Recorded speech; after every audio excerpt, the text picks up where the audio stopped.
and gentlemen, let's go. We ain't got no time to waste. Let's go.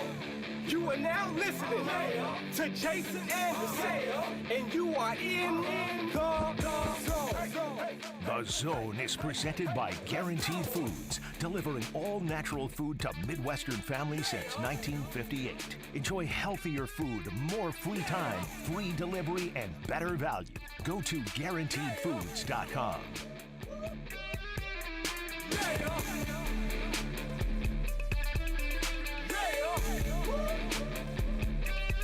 All right, a Monday edition of The Zone right here on Sports Radio 810 WHB. Jason Anderson with you. Dylan Michaels, we had up until 2 o'clock. We've got you for the next 4 hours. Boy, a lot of stuff to get into and talk about today. We will talk with Josh Kaiser, One Royal Way podcast at noon. Mick Schaefer will hang out with us in the 1 o'clock hour. KSHB 41 sports director. We'll talk with him, learn funniest best, and, of course, bracket of sound. We eliminate a couple of sound bites, and we also preview the national championship game with some sound bites. But a lot of stuff to get into and talk about today. Women's college basketball on the docket. Men's national championship tonight. Royals sweep the White Sox in a 4-game set. And maybe a seismic shift in college basketball with Rob Lanier being fired at SMU. I mean, that's what happened, right? Rob Lanier was fired at SMU. Andy Enfield left USC to take the SMU job. Eric Musselman left Arkansas to take the USC job. And Calipari is now the Arkansas head coach. Rob Lanier is one of the biggest movers in college sports. No matter what anybody wants to say moving forward, Caitlin Clark and Rob Lanier maybe had the biggest impact yesterday across the country in college sports on the women's side and the men's side as well. We will get into that move by John Calipari to Arkansas. Mike Dana returns to the Chiefs, 3 years, 24.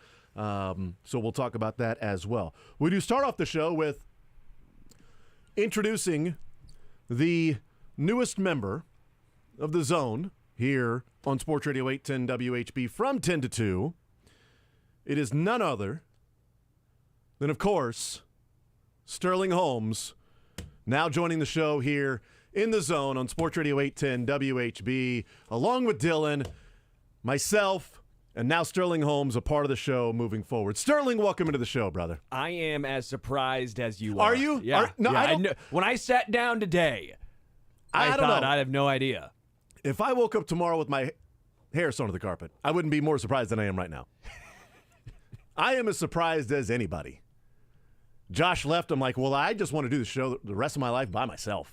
I am tired of people coming and going. I'm tired of being left at the altar, damn it. I won't leave you, Jason. You better not. You better not. Sterling Holmes hanging out with us for the future. Not just right now, not just today, part of the show. Sterling, welcome in, man. It is good to have you. I'm pumped. I'm excited for the show moving forward. So welcome and being a part of it. Thank you. It felt like my first day of school. I had my backpack. I had a little calendar so I can book guests. And so I'm walking with a full-on calendar. I have my lunch because, again, what did I learn? I learned that whenever I fill in for you, I get extremely hungry because it's during lunchtime. You got to figure that out, man. So I figured it out. I meal prepped. I made enchiladas and refried beans. Last night or this morning? Last night. Okay. So for today? Yes. Like you made them last night for dinner, they were leftovers, or you made them last night before you went to bed? Last night for me and my fiance, because then you get the double whammy. Then she thinks I cooked for her. She's not listening right now. She's at work, so she doesn't know that this was actually for me and my leftovers, but it also was for her, so it's a win-win. Yeah. She thinks I'm a good chef. I made food for her, and I needed some for today, too. There you go. And maybe you'll get used to it. I don't know. 5 years in, and I still haven't figured out the whole lunch thing. So sometimes I eat lunch, sometimes I don't. Sometimes I snack, sometimes I bring guaranteed foods with me. Sometimes not. Not sure. Text says, star after first break. And gone, Sterling. Maybe. I don't know. We'll find out. It's like the Spinal Tap drummer. You know the Spinal Tap I'm going to take your word for it. You've never seen Spinal Tap? I have seen Spinal Tap. But when the drummer... This show goes to 11 and then goes to 2. Nails. Thank you. But I love when the drummer just keeps leaving. There's just new drummers, and that's basically you with co-hosts. And hopefully I'm not the one that spontaneously combusts. Hopefully not. Yeah. Let's see. Maybe just from time to time in some rants, because Corey has spontaneously combusted in some rants. Josh spontaneously combusted into a turkey when Matt Derrick and I were talking one time, and Josh, he did that one time. So maybe that will happen with you eventually. We'll find out. But Sterling Holmes now part of the show. Welcome in, and looking forward to the future and the fun that we will have. Text says, "Watch out, Sterling. Jason likes to run off co-host." It's been all me. I worked behind the scenes to get Corey's lovely bride an amazing job in Salt Lake City. I worked behind the scenes. I did my due diligence. I worked and worked and worked.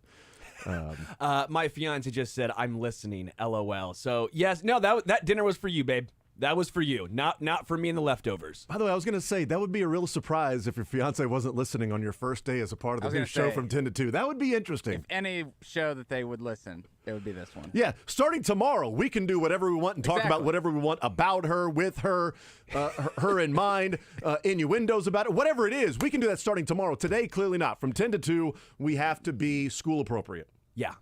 From 10 to 2 until 2 o'clock for her ears. That's really it. My wife doesn't listen, so we can say whatever we want. Even my first show, she's like, "Just so you know, say whatever you want. I'm not listening." She put that in there too, which was odd. I'm not sure. I don't know. Maybe she is listening. From time to time, she'll text me like, "I'm listening." Okay, great. I appreciate that. We've got you for the next, now 3 hours and 48 minutes. So we are really rolling along. Before we are done today, we will have a total eclipse of the heart. And there will be a full total eclipse today. 154? Around then is when it'll be, 90% here in the area. So it won't be completely dark. It won't be within the, full 100% coverage sort of swath of the country that's just southeast of us. But we'll get 90%. I don't know how dark it'll be around here at 90%. I'm not sure. We'll see. But I'm excited about it. I'm pumped. Looking forward to it. The next time it'll make its path through the United States in a solar eclipse, total solar eclipse, that parts of the United States will be dark, it's 2044, 2045, around there. So we've got a few years. So at that point, Mahomes will be thinking about whether or not he wants to finish out the remainder of his new contract in 2044. And the Royals will still be trying to get a downtown stadium. So looking forward to that in 2044, wherever we are and whatever we're doing. I don't know that I'll be here. We'll all find out. But today, dark. We've got our glasses ready to go. I've never looked through these glasses that haven't been looking into the sun. So I didn't realize that the glasses are just completely blacked out. So I'm assuming that when you look at the sun, you'll be able to see stuff unless we got defective glasses. I'm not sure. I'll put them on my forehead like I'm a member of Star Trek, but that's what I'll do for now. We've had one recently, right? 2017, we had one that wasn't a full. Not full. Not full. It didn't go dark or anything. But so we used similar ones. I was working downtown at the time, and yes, it looks like you can't see a thing until the moment. You will be able to see it, and it's that way so that you don't, But what if you're not looking the right way? What if you're looking the opposite way from the sun? It's literally the only thing you'll be able to see in those glasses at the time. Yeah. If you're looking the other way, I'm not sure that you know how this works, Sterling. I mean, the sun can be in multiple areas. Not at one time. Over the course of the day, you are right. The sun will move over the course of the day. In fact, it will go from east to west. Right. Typically. Not very often does it go north-south, Sterling. I'm just giving you a heads up. My point east is, to west, typically. But if you look at it, even though we are rotating at a very fast rate, that sun's going to stay right there. Seems slow. If it's so fast, why am I not falling off? Okay, that's a great point. Because it's flat. Makes sense. Yeah. Yeah. Duh. When you put these on, though, yeah, and you can't see anything, right? Am I going to look straight up? It's going to be 154. So now I'm looking a little bit west, right? But according to you, with these glasses on, I know it from the Chili Pepper song. Every part of your information in your life comes from music, doesn't it? Yeah, pretty much. Mine comes from movies. So there you go. But the point is, when you throw these on, I might be looking not the correct way. Well, here's what I would advise. I need you to get behind me We'll a little. face him. Here's what we'll do. We're not going to do the old. I'm going to teach you how to play golf thing. Okay, that's No, not no, happening. we're okay? doing the- We're not teaching how to punt. the It's not, Titanic? or a putt. Okay, it's all in your hips. Is No. it the Titanic with Jack gets behind? To make sure I'm looking the right way, Jason. That's what I You need gonna do from that you. right here on Right the, here on the deck? ledge. Okay. Yeah. I'm not going to do that because this is a pro tip for you. Before you put the glasses on, have an idea of where the sun is, then put the glasses on, then look to where the sun is. That's what I would do. That's just me. That was Smart. my idea too. Yeah, so. I mean, 43 years of living. You took my idea. Yeah, I would just. I feel like, Dylan, that's not really our idea. I feel like that's just a general understanding of how the world works. Yeah. But that just- situational awareness would be the. I think I was going Kadarius Toney with it. I was going Toney with it. See, I was going a different route. I was going to say you could play for Iowa, not named Caitlin Clark, because situational awareness lacking, understanding spatial awareness as to who's around you and things like that. What a so segue. there you go. What a segue. Tech says the sun doesn't move. The earth moves around the sun. See? So it's not in different spots. My wife tried to sun my children yesterday when they were playing like the where you have the card on your forehead and you got to guess whatever object you are, right? And I think it was the sun, and she said something about a star, and they're like, no, it's not a star. And then she said, well, the sun is a star. She said, no, the sun's the sun. I'm like, it's a little too early for that. She's, no, I was right. It was a star. I said it was a star. It's the it was largest a star. star, correct? I'm going to take One your word of- for it. one of the I mean, largest I have stars. never been to outer The space. brightest, for sure. I've never seen every single star, so I don't know like the size of all the stars. But if you think it's the largest star, I'm going to take your word for it. I'm trying to keep these Seems glasses like it. on while I'm doing the show. So, all right, 913-912-4810. Certainly appreciate all of the astronomers out there that are letting us know how the world and the sun and the solar system works. At one point when I was in school, I thought that would be something I was going to do in my life. Then I realized there's a lot of math involved and a lot of hard work and studying and things like that. And I'm like, so what about sports? Can I do something in sports? Did you take Astronomy 101 as well? And that was the realization point. That was mine, at least. I loved it. I loved Astrology 101. I think I got like a B, which is pretty badass for me. I mean, that means I actually tried, or somewhat tried. If I wanted an A, I got Fred Lamer's course at Northwest. Nobody gets an A in communication law. I'm like, all right, well, challenge accepted. Got an A. Then I went back to being lazy.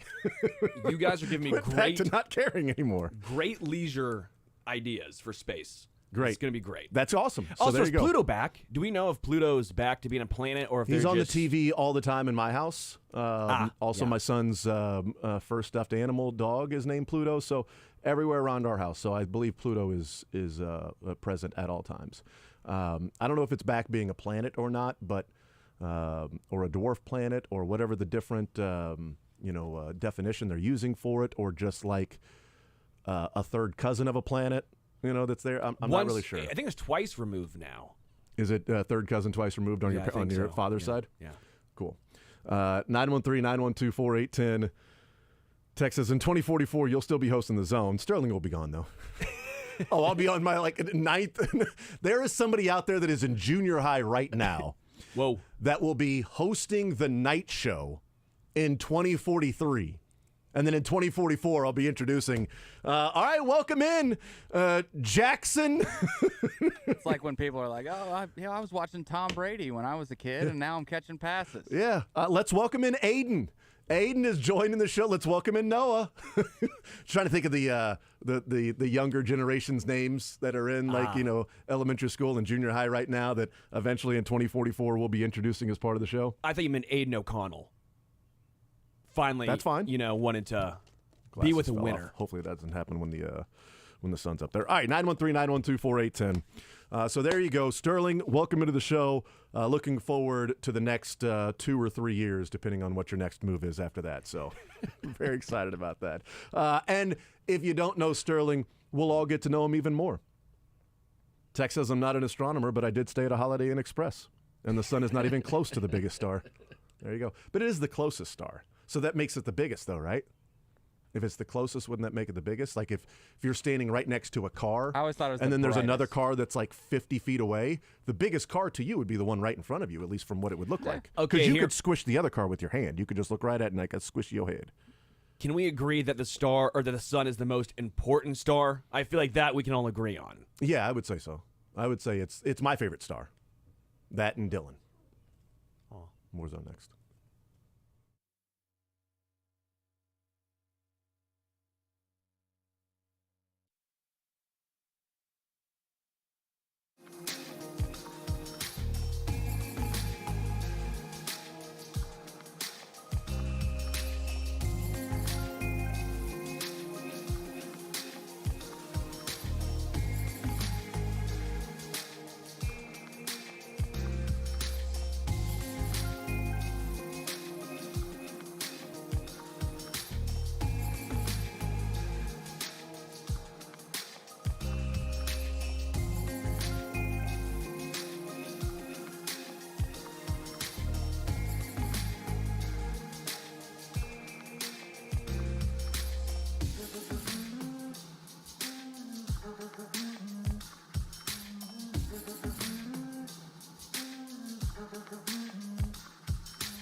really hope I'm not Will Smith.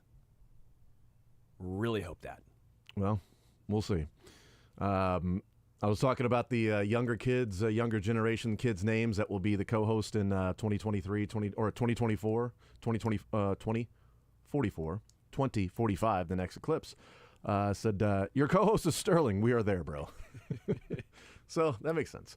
913-912-4810. All right, let's get into the stories around sports and what has permeated and been the biggest news.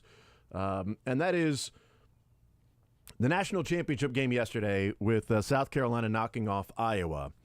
And I've talked about it this year that the attention that my family has paid to women's sports this year is more than ever. We haven't watched as much women's basketball in the past as we have this year. My wife and a really good, basketball player. My son watches whatever basketball is on.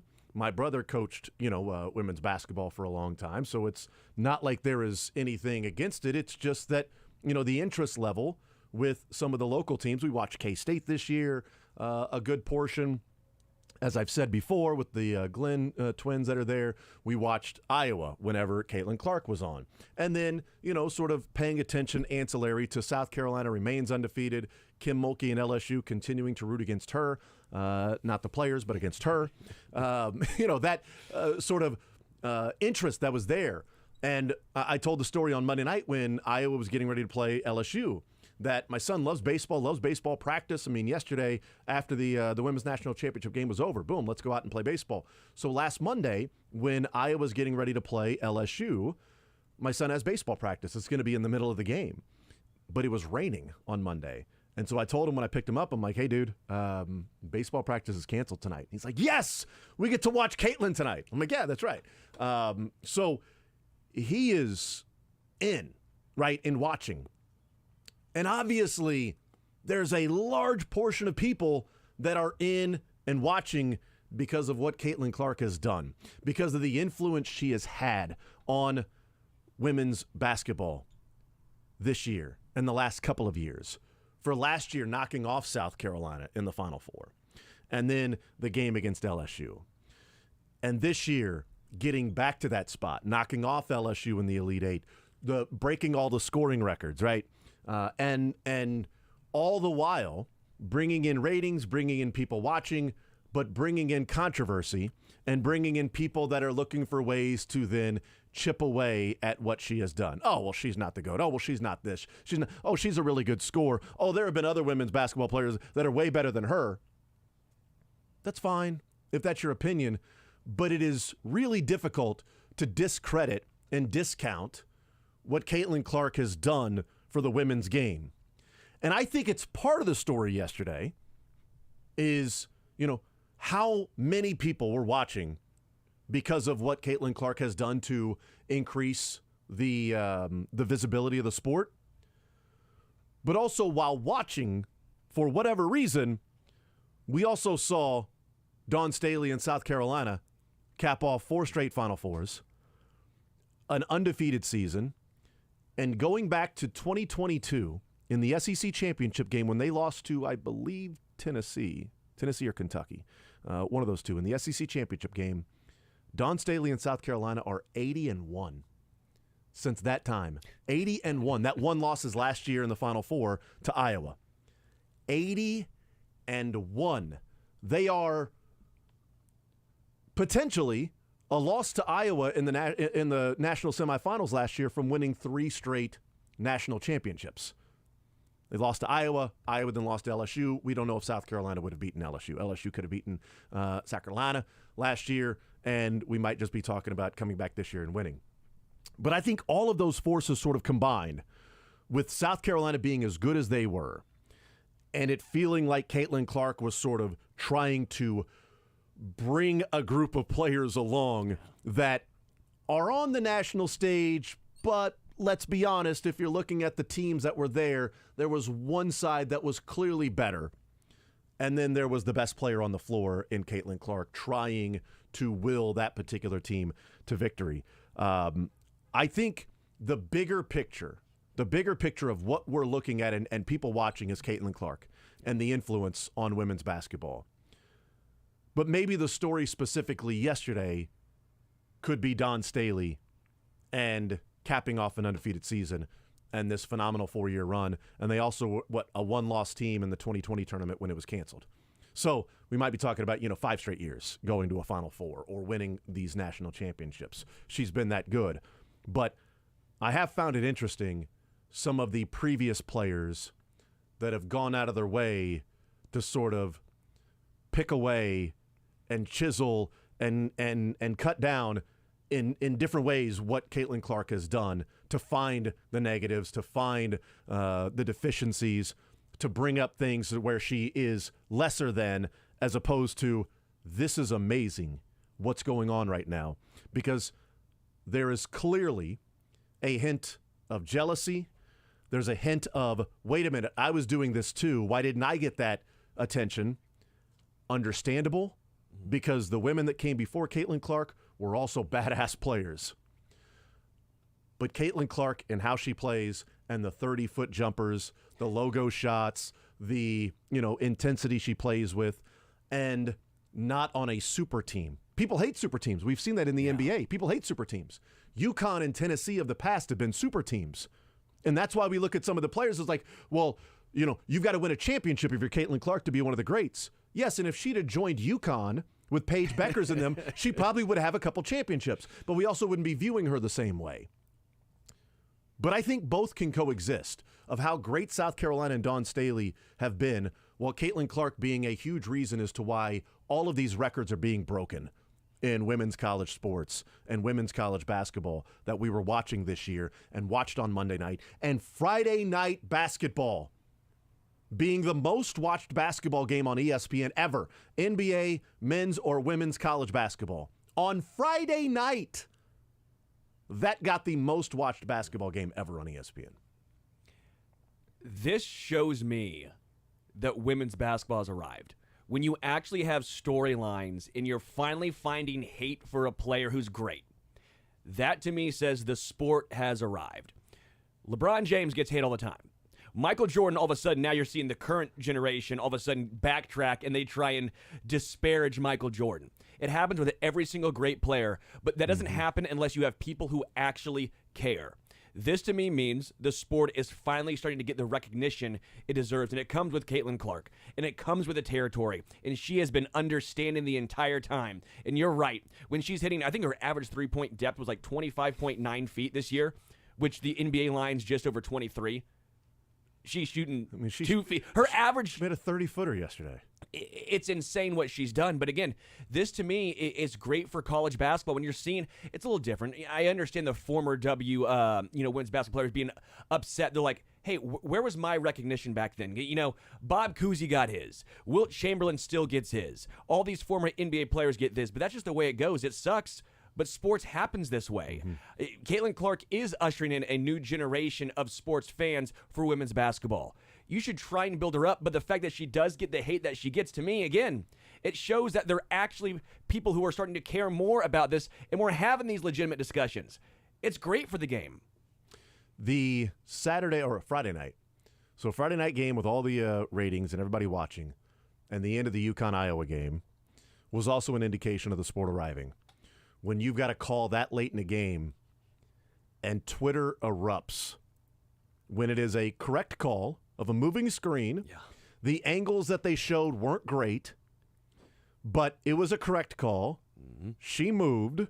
She stuck her leg out. She threw the elbow. She gave a little bit of a hit to a phenomenal defensive player, and the controversy and Twitter blew up. What a terrible call. The referee stepping in. You can't make that call at that time. The absurdity of that conversation. They've been letting that go all game. When that happened, when it was people with caps locks on, with exclamation points, and arguing back and forth of if it was a right call or a bad call at the end of a women's Final Four game, which Final Four game is huge, right? It's not the end of a women's first-round game. right? Sure. That we would be arguing maybe over the men's game. But the end of a women's Final Four game, not the national championship, and you've got people that are reacting that way because it was that close of a game. It was a 1-point game. Iowa turns the ball over twice in their last couple of possessions. UConn comes down and capitalizes, hits a 3. Then they've got the ball down 1 with like 10 seconds to play, trying to get a play for Paige Beckers open, and they call the offensive foul. And people erupt at that point. If people didn't care, if they didn't have some sort of an emotional interest in it, they wouldn't have reacted the way that they did. It was the reaction that people got when James Bradbury clearly held Juju Smith-Schuster in the Super Bowl. And it was, they've been letting that go all game. What a terrible call. The refs have to be a part of it. You can't make that call at that time in the game. How are you going to let the players decide it, etc.? That's also part of the women's game arriving, is when you've got the controversy over a call late in the game. Yeah, and they showed another angle that was circulating on the X, where I think everyone understands. Okay, the next morning people woke up and were like, "Oh yeah, that clear foul." Okay, I'm wrong. Well, because not me. I said it was the right call at the time, but whatever. But live, I thought that's brutal. Live, I go, you're an idiot. How are you? Well, because live they give you horrendous camera angles. The angles weren't great. And so I'm sitting there going, yeah, I wouldn't have called that either. And then you see the ones that circulate and you go, oh, I have no idea how you don't call that. And I think the best comparison is if you are a Chiefs fan and you agree that James Bradbury was holding Juju, well, then you have to agree, at least in my opinion, that yes, this is the same thing. Just because it happens with 3.9 seconds left in the game doesn't mean that all of a sudden you can do anything. You can just maul people now and that's legal as well. No, that's a clear penalty. Yes, you try and let them maybe get away with more. Same time, then at that point, you're penalizing the defense. You have to let them play as well. So I think it was the right call. And going back to what you were talking about earlier, if Caitlin Clark would have gone to UConn or gone to LSU or joined a super team. I mean, Van Lith tried to with LSU, right? Yeah. But it was almost like Kobe Bryant when he was playing with Smush Parker and Kwame Brown and Chris Mim and Vladimir Radmanovich. You're sitting there going like, yeah, like, what do you want him to do here? When he gets Paul Gasol and these other guys, you go, okay, yeah, now we can judge you. It's like when Dirk Nowitzki, I think everyone always judges the championship Dirk won with the Mavs as way more important than the ones that LeBron won with the Miami Heat because they had Dwayne Wade and Chris Bosh and Ray Allen, this plethora of talent surrounding him. Like, that was what Caitlin Clark was. Caitlin Clark was Kobe Bryant with Smush Parker and Kwame. Well, I put the tweet out last night, the X, whatever you want to call it, post. I just put a tweet out that South Carolina versus Iowa, and it was 2007 Spurs and Cavs. Yeah. With that Spurs team, and then the Cavs with LeBron and Donyell Marshall? Drew Gooden and Anderson Varejao. Oh, they're the Big Z, though. And that group, yeah. That was the group of Cavs players in 2007 versus the big three of the Spurs and Pop. And that's what it felt like. It's, South Carolina, I mean, they are so freaking talented, man. That team is so good. And the best team in the country won the championship. Hannah Stuelke's, not a small center, and Cardosa, sorry. Yes, Camila Cardosa. Leonardo Barbosa. Yeah, there you go. Cardosa makes her look like a guard. Unbelievable. I thought Stuelke played great, by the way. 6'7". Oh, Stuelke was really good. Oh, no, she's why didn't she go to the game, by the way? Why were they putting 44 in there? And I'm like, Stuelke, well, she didn't foul. She has 2 fouls. She was probably gassed. She had to be gassed, but still, 44 was giving you nothing. I'm sitting here going, Stuelke carried you early on in the second quarter. We're watching the game, and nothing against, I believe her name is O'Grady, but this is part of the women's game arriving is, criticism comes along with it as well. Yes.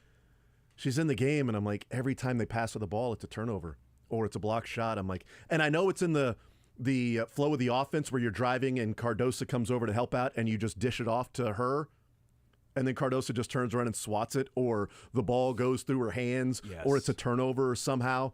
And I'm like, just put in Stuelke. Just keep Stuelke. I know she's probably tired, but the last part of the game, like the last 5 minutes of the game, O'Grady continued to be in the game. And I'm like, so clearly the only reason she's in is because Iowa thinks she's a bigger post player, so that will help in boxing out Cardosa, who is dominant in the interior.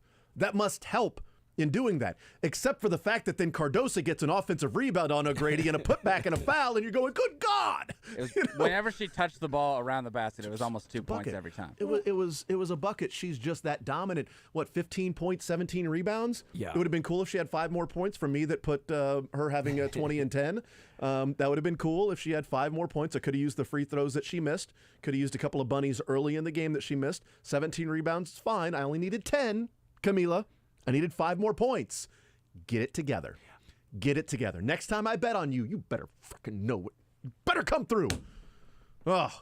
Why in the world did they get rid of college prop bets? I don't know why. I don't see any reasons why they did that. It's weird. I'm watching the game and just good board. You've already got 10. Score the rock, Camila. Oh, another block shot. Guess what? I don't have money on a block shot, Camila. on Let's you, go. dog. Come through. That's on you. You know, but The but yeah, depth. but it's like, you know, you're watching 07 Cavs versus the 07 Spurs, and I thought it was a mistake. Like, you got to keep Hannah Stuelke in because O'Grady wasn't helping you in other parts of the game, and she was also giving up an offensive rebound. I mean, at any offensive rebound, it's like, okay, that's your one job that you're in for, but that's also how freaking good South Carolina is. 40 points they scored off the bench. What was it, 40-0?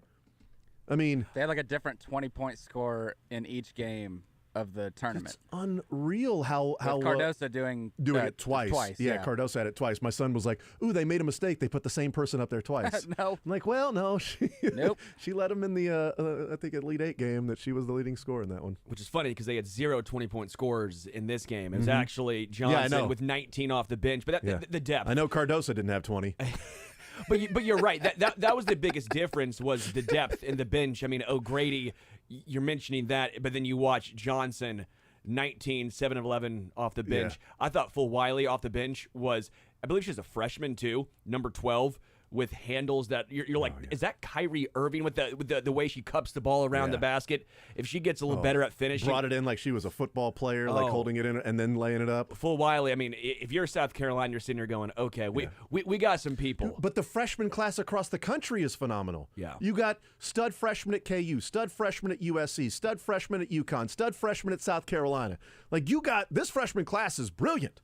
And we'll see what they can end up doing if they can carry, and hopefully Paige Beckers next year carries the torch and continues with, you know, people paying attention and watching, and we'll see what South Carolina can do, you know, moving forward, and Kim Mulkey at LSU, and did she get this nice group of players together and win a national championship last year, and then can she replicate that? You know, we'll find out, but it's been fascinating to watch it this year, just the phenomenon that has been Caitlin Clark, that has done so much for the women's game, and she might be the greatest of all time in influential women's basketball players, in bringing eyes to the TV. Is she the greatest player of all time in women's college basketball? People can talk about that all they want, but she is the greatest draw for eyeballs to the set that we've ever seen in college basketball. Let me give you a comp here. Steph Curry. She's Steph Curry. And not just the way she plays the game, which obviously I think is similar, but she's Steph Curry in regards of, is she the greatest women's basketball player of all time? Maybe not, but she might be the most influential. I think Steph Curry, whether people want to admit it or not, I think he's way more influential than Michael Jordan. The way he has transformed the game, the way the game is played in today's era.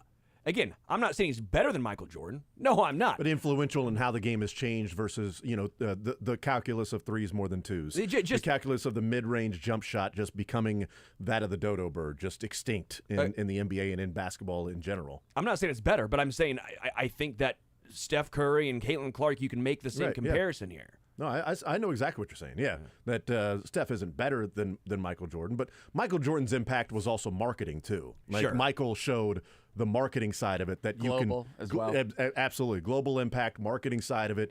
I mean, he essentially built a company. He built a shoe brand. Maybe on LeBron's his name. the better comp than maybe LeBron, but LeBron is like people discount LeBron because, well, he's just bigger and he can just bully his way to the basket and lay it up. Okay, well, somehow that's a negative for how good he is. But you're right about the difference in the pace and space. Yeah. And the Splash Brothers and Steph and Clay and the volume of threes and the percentage of threes versus the percentage of twos. And that's how Iowa stayed in the game. I mean, they jumped out to the huge lead, and Caitlin Clark had 18 in the first half, or in the first quarter, and she had all those threes, but she also got fouled twice on threes. Yeah. So throw those in there as well. So that's like 5 3-pointers that she hit in the first quarter based on getting fouled and knocking down actual 3-point shots. And that's how they built that lead. She averaged 4 points per quarter the rest of the way, after that first quarter, because great move by South Carolina, switching up and putting different players on Caitlin Clark. And it was difficult for her to get open. But also, there isn't a whole lot of help on Iowa for Caitlin Clark. And that's sort of the phenomenon of they're in this spot, and there aren't many other players that would be on that stage on Iowa if not for Caitlin Clark. It's a fine team. It's a good team with an amazing player. South Carolina has really, really good players and a top 5 pick in the NBA draft and depth that's there. And pow, which is great. I saw a tweet yesterday that said, Pow is incredibly humble. Because if that was me, every time I hit a shot, I'd turn around with the double guns, pow, and then holster. Every time, pow, and then holster. It's like, she never does that. Why does she not do that? I mean, come on. Her last name is Pow. Come on. We'll take a timeout. We'll come back, continue rolling. More Zone next.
HB41 Sports Director, presented by Empower Payments. And we'll hang out with him, learn Funniest Best. We'll also eliminate a couple of pieces of sound in the bracket of sound and preview the national championship game tonight with the bracket of sound. That comes up in the 1 o'clock hour. Josh Kaiser will be our guest coming up at noon, One Royal Way podcast. And we'll talk some Royals with him. Tweet comes in at J810 Anderson from Tina Harriman. Says, maybe stick to sports and leave the science to sciencey people. What kind of host would I be if I didn't just throw out random science stuff, whether I was right or wrong? Come on now. Now, if I'm not mistaken, the sun revolves around the Earth. If I'm not mistaken, the planets revolve around the asteroid belt, separates the Earth from other planets because, come on, bro, get on our level. I mean, right? Earth is also flat, too. So it's not, everyone's been saying it's a sphere. It's more of a flat surface. Yeah, it's just flat. It sits there. Big piece of paper. And there's the asteroids around it to keep people out of our area. Yes. And then a bunch of planets and a sun thingy that brings us heat, because if it doesn't, to hell with you, dude. We're the Earth. Where's the moon get involved here? Just hanging out with the sun today. Just kicking it.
delivering all natural food to Midwestern families since 1958.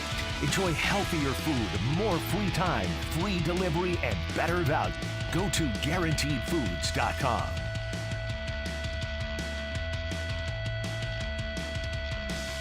All right, we continue right here on Sports Radio 810 WHB. Jason Anderson with you, heading up until 2 o'clock. You know, an hour ago, we introduced Sterling as the next member of the Zone moving forward here from 10 to 2, Monday through Friday. And the joke was how long Sterling would last before he moved on, like Corey and Josh did. Well, it was the shortest tenure ever because Sterling is out, and let's introduce the next part of the show moving forward. This man and this voice that'll be part of the Zone moving forward as well here on Sports Radio 810. What's up, man? Hey, I'm doing good. I got to know where you guys get these sunglasses, though. I stole it off Chad's desk, but don't tell him. Okay, well, I got to go by and steal some, too. Yes, do that. I'm left out right now. Right, I know. Can't join the show with no glasses here. Here's what I would do. Just stare up there. See what happens. Just stare. You know what? It'll go all dark it's a for half you. eclipse, isn't it? It's a half one. It will go dark for you. I'll tell you that much. It's been a full eclipse for me ever since I just stared for 5 minutes straight into the sun. I'm not sure what happened. That's the voice of Jack Johnson. And he will also be joining the show, The Zone, here on Sports Radio 810 in a different types of capacity. I don't know. We'll figure it out. We're just going to have some fun, man. But you will be a part of the show moving forward. So I'm pumped to have you. And I think the higher-ups were like, look, Jason, you can't hold on to a co-host. So what if we just put like 15 people there? And if one leaves, people won't notice. Or if 4 or 5 leave, we'll still have like 10 people there. What if you did that? Can you run off 2 people at the same time? That's the real question. This really is Spinal Tap drummer. Like we're just going all in right here. Yeah, it's the second time you've referenced that, and I didn't get it the first time, so I'm 0 for 2 now. Seen the movie, but still don't get the reference. You got to eventually learn this. You'll learn this about me. I don't have to do. You'll anything. learn this about me. Don't make Jason. me do anything, Sterling. Okay, I'm pretty stubborn. Okay, if you tell me to do something, I won't do it. I will gladly do it on my own until you ask me to do it. Hell no, no chance I'm folding that laundry now. I guess you shouldn't have asked me to do it. Just joking. It's actually not a conversation we've had. I don't know. Just joking. But Jack, welcome in, man. I am pumped to have you as a part of the show, dude. I'm glad to be here. I actually like the unknown of the role that it will be. I mean, sometimes it's going to be me in here. Sometimes it'll be Sterling. But, man, it's easy to do radio when you got 3 people bouncing ideas. 4 people, excuse me, because Dylan's back there. I mean, that's exactly right. It's the way that we should do this, a round table, if you will. We got so much to talk about all the time and great minds in here, so we can get into it. I love it. Tell people about yourself, Jack, who you are, what you do, what's your sign, and what do you enjoy to do at night? Yes, I've been working here now for about 2 to 3 years, a little bit of night hosting as well, kind of alongside Sterling every once in a while. We trade off on days, but produce over on ESPN Wichita. I'm a simple guy, though. I really like my life being revolving around sports. Like what I do when I'm home, I watch sports, watch shows, hang out, have a good time. I don't do anything too crazy here. So if somebody was expecting me to have this crazy, fun, outgoing personality like Josh did, now Josh really had that big, I don't know who you're talking about. Yeah, no, we don't speak. Illy of the Dead now. But no, I'm a simple guy, man. I'm just a sports fan and like talking about sports. Love it, man. So we're going to have some fun here in the show moving forward. Sterling's going to be a part of it. Jack's going to be a part of it. Dylan, you're not going anywhere, right? Like not in the next week or so?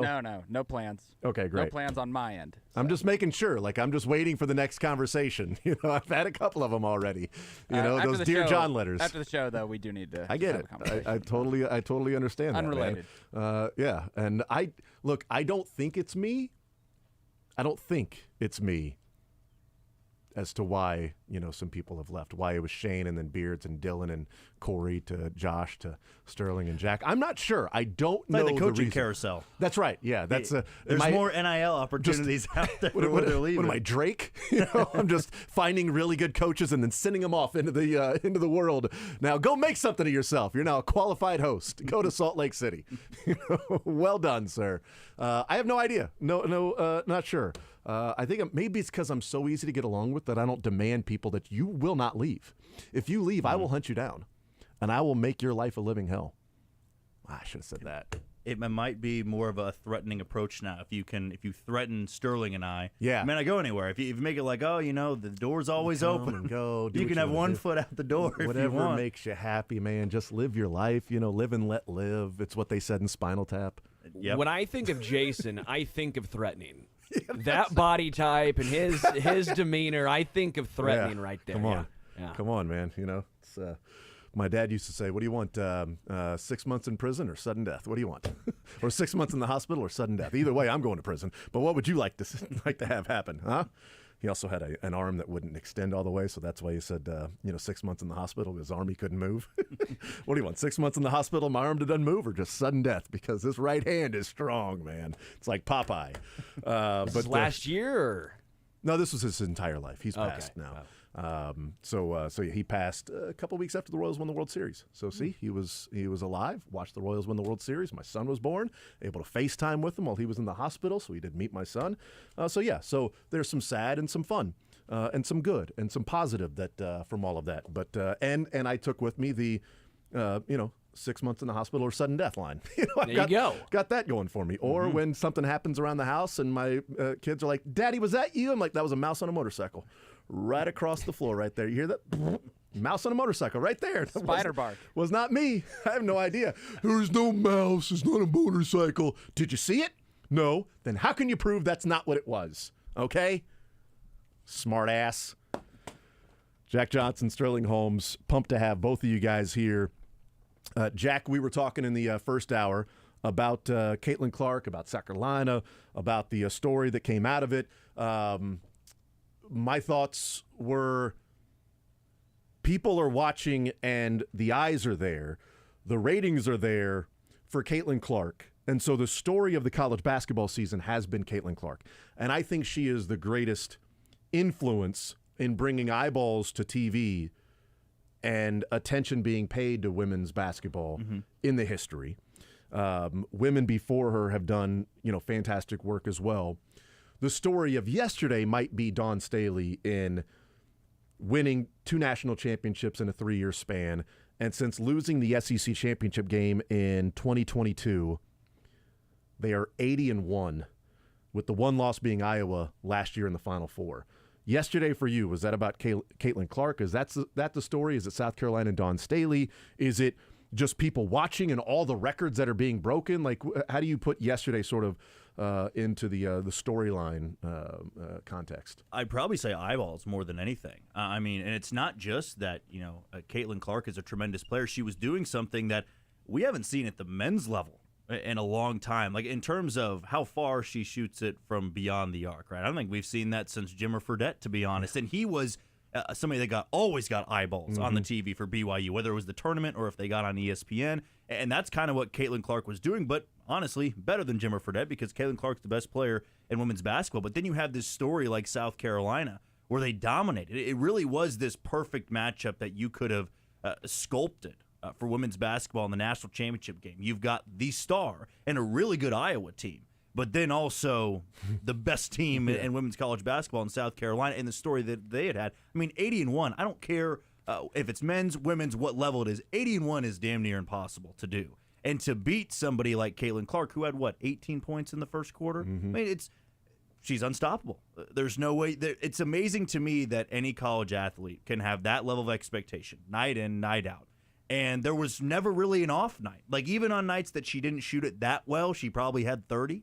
And most nights when she was on, 45, 46. And these are shots that I would say a large part of the men's game can't or just aren't willing to shoot, because you know what? They're going to get yanked by their coach off the floor. Like, if you're just pulling up from 35 feet and you miss one of them, you're probably not getting a second one. But she's got that ability to make those shots. And I think when you have a player like that, it's unbelievable to watch. Like, I remember growing up before Caitlin Clark, and you go to the men's side, but Steph Curry and Jimmer Fredette were kind of those two guys of they could shoot it from about anywhere. You could guard them in half court. They will find a way to get a shot off, and the ball is going to go in. And that puts so many eyeballs on the sport. And we really haven't had a player like that. There's been great players, but in terms of eyeballs of, I can't believe what I'm seeing. You had that in Caitlin Clark, but the best thing was she was matched up against the best team, the best coach, it seems like now in women's basketball. So I think more than anything, it was the overall eyeballs of just having greatness right in front of you. You mentioned sort of taking a shot and whether it's a good shot or bad shot. At the end of the first quarter, when Caitlin Clark had 15, and they showed the view from behind the basket on the opposite end of the court in front of the Iowa bench. And Lisa Bluter, the head coach of Iowa, she's on the sideline, and Caitlin Clark has Camila Cardoso on her, and she pulls up from three and a couple steps behind the arc, and Lisa Bluter is like, no, and it goes in, and she just turns around and walks back toward the Iowa bench, right? It's like, no, we want to, good job, well done, all right, well done. Never a doubt. Like, even Caitlin Clark, even the head coach of Caitlin Clark at some point is like, I need to rein it in.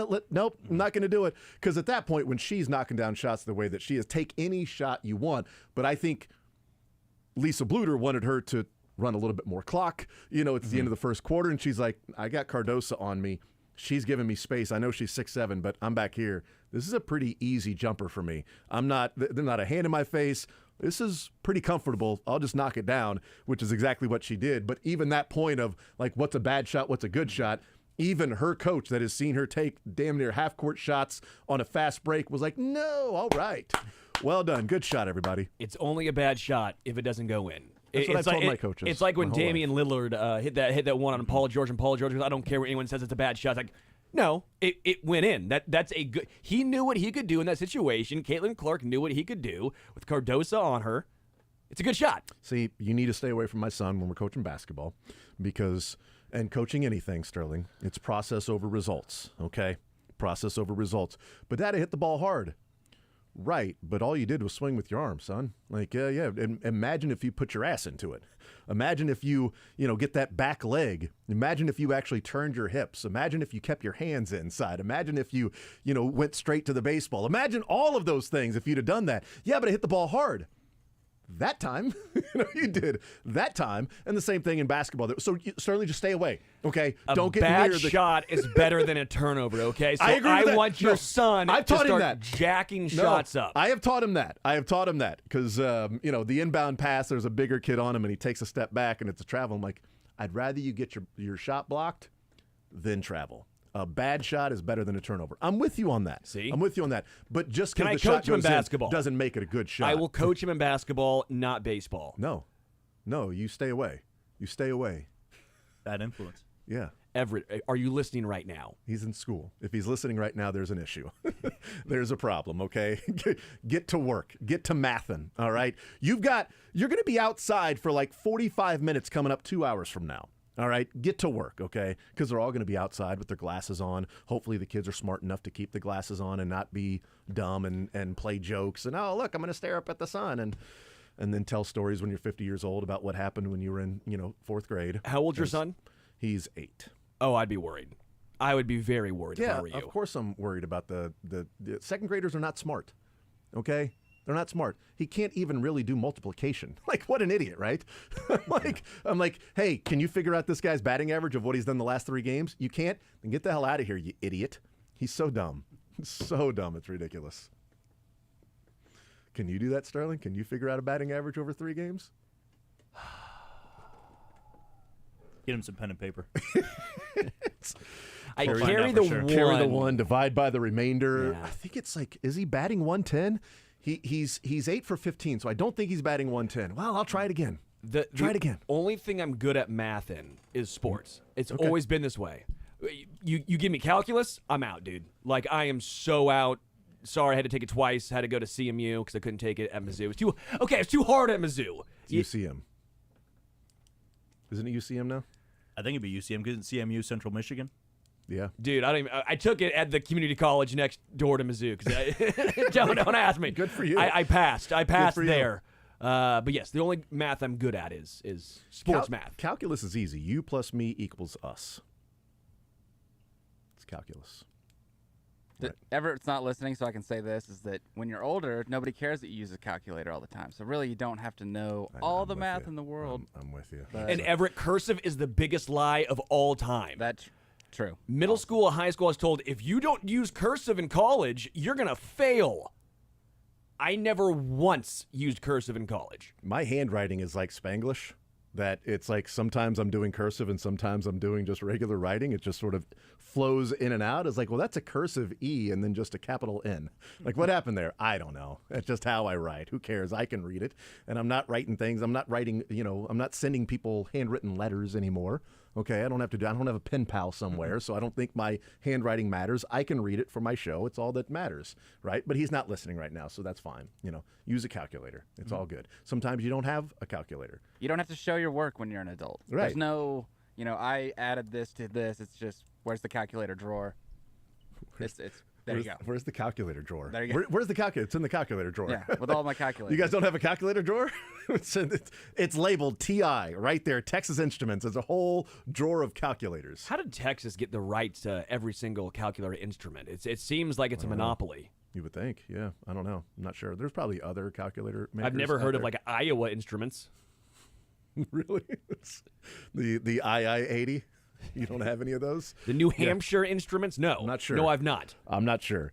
913-912-4810 is the text line. 913-912-4810 text line to be a part of the show. We'll talk with Josh Kaiser coming up at noon. Texas, Jason must have been bullied growing up. Now he's running everyone off. No, I'm inviting people in. Tex says, finally, someone's making a movie reference that Jason doesn't get. And it happens to do with music. So there it is. There's the connection is I'm terrible when it comes to music, and that's perfectly fine. Not as bad as Garrick Dieter, but terrible when it comes to music. But the movie references. By the way, that'll be in the cuts coming up on Friday if anybody did not hear that. So I was asking if he saw Billy Crystal, and he's like, I don't know, I'm not a music guy, so I'm not sure what Billy Crystal's in, what he does. I'm not a music guy. What a great line, just a fantastic line. That'll be in the bracket of sound as well, if I'm guessing. And that's an early entrant. That's an early entrant in the bracket of sound next year. We'll attach it to whatever team Garrick's cheering for that season. That's right, because he cheered for Creighton in the tournament, and then he came in with an Alabama Letterman's jacket on Friday, getting ready for Alabama to take on UConn. The bet with Sherm that he just has to wear UConn gear because it's just natural. Yeah, exactly. It'd be the next thing that he wears. It's it's like Drake, not Drake here, but Drake the performer, who is now, God, is he a huge Arkansas fan now? Has to be. Like Drake's got to love himself some Arkansas. Is he going to call the Hogs? Yeah. Ooh, in Arkansas, Fayetteville? Not be a great match, in my opinion, but I guess I'm willing to find out, to be honest with you. Let's take a time out. We'll come back. We'll talk about that. It is a seismic shift that could be in college basketball. Kentucky losing their head coach. He's heading to Arkansas, and it's all because of Rob Lanier. He is the biggest mover and shaker in college athletics is Rob Lanier at SMU. And if you don't know him, you better get to know him because he makes waves in college. We'll take a time out, come back. More Zone next.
joining the show.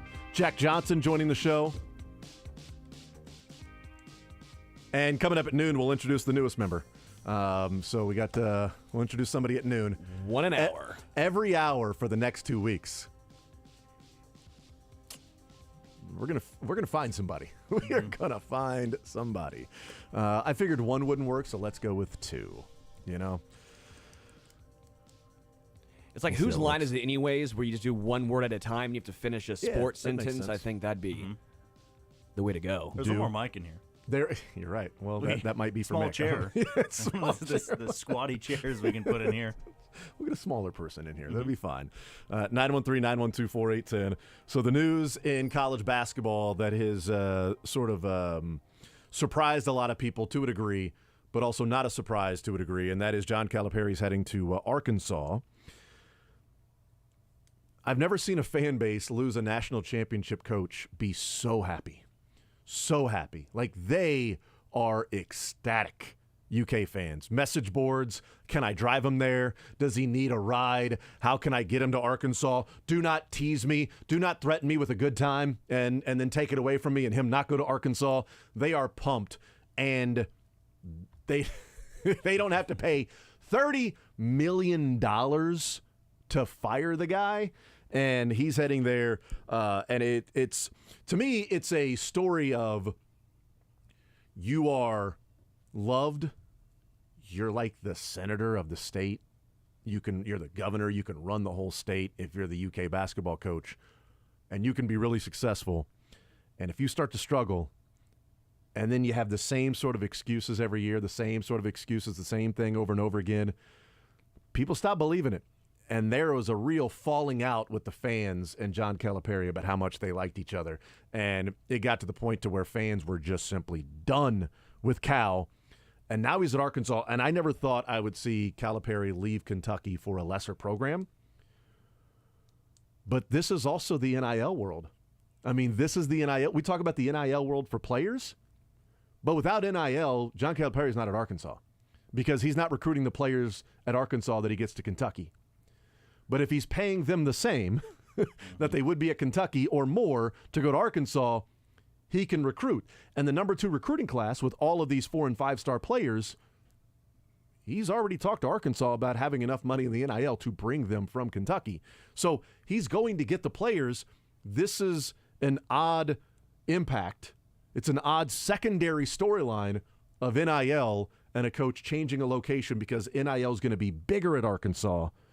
He's also resetting the shot clock, and he's going to be beloved at Arkansas the way that people are just tired of him in Kentucky.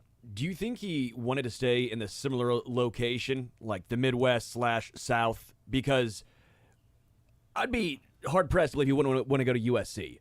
Like, USC would have way better jobs or way easier time recruiting than at Arkansas. USC, I think, is a better program overall historically than Arkansas, though I will say Arkansas actually has a pretty decorated past. I think more so than people actually want to believe, especially if you are especially if you are a Mizzou fan. But I just found it, again, a little weird. It does seem like a step back going to Arkansas. Oh, it is. It's a step down, but it's also resetting the shot clock. And it's weird because he's not going to get $30 million to get fired. He's just simply going on his own accord. They're not going to have to pay some sort of a buyout, Arkansas. They're just going to pay him, around $8 million, and they're talking about $5 to $7 million per year in NIL that they're going to give him as part of, like, here's your salary, but also we might have up to $7 million every year in the NIL for basketball specifically. Apparently, he has a long-standing tie with John H. Tyson, a billionaire who's a longtime Arkansas benefactor. So he's friends with the kids of the Tyson family, not Mike Tyson, but the Tyson chicken family, and also Jerry Jones. That's what I was about to add. Sorry, No, Dylan. you're good. Damn it. Nope. Somebody has already chastised me on Twitter for stealing your idea of having a general idea of where the sun is and then putting your glasses on. Nice job, Jason, stealing and bullying Dylan into taking his idea. No. It's more great minds think alike. Sure. Than I'll take your word for it. Well, I guess my biggest question here for Arkansas is how did they go from Chris Beard was top of the list, then it was Jerome Tang, then it was Will Wade, all three, swing and miss. And then you get to Calipari, and then all the boosters like, well, we're going to give all this money to get him here. My biggest question is, was that the same for Eric Musselman, or had Eric Musselman already kind of had one foot out the door? Because you look at the tournament success the last 3 or 4 years. Musselman's gotten further than John Calipari. Now, John Calipari has won a championship. He, of course, can recruit very well. But I also thought Musselman could recruit pretty well. They had a top 3 recruiting class 2 years ago when they beat Kansas in the round of 32. So I wonder how it got to that point, or if it was Hunter Yurachek at Arkansas, kind of at this point being desperate of, I've already swung and missed on 3 guys that would gladly take a job here. And maybe let's try Kentucky. Then the booster said, if you're going to go after him, we'll give you everything you need. I think it's a win-win for both sides because, as you said, Kentucky's happy about it because I think they wanted him out. They just couldn't afford to fire him because of that buyout. And for John Calipari, I think there had been tension and strain of, we have all these great teams, but they don't make it to the second weekend. So Kentucky, of course, holding themselves to their standard, they want more. I think it was just a relationship that had kind of reached its end. You didn't really know where you wanted to go at this point. You couldn't really afford to fire him. And now Calipari gets to go to Arkansas, who still has high expectation, good NIL, and also a great fan base. Very rabid fan base. Who do you want?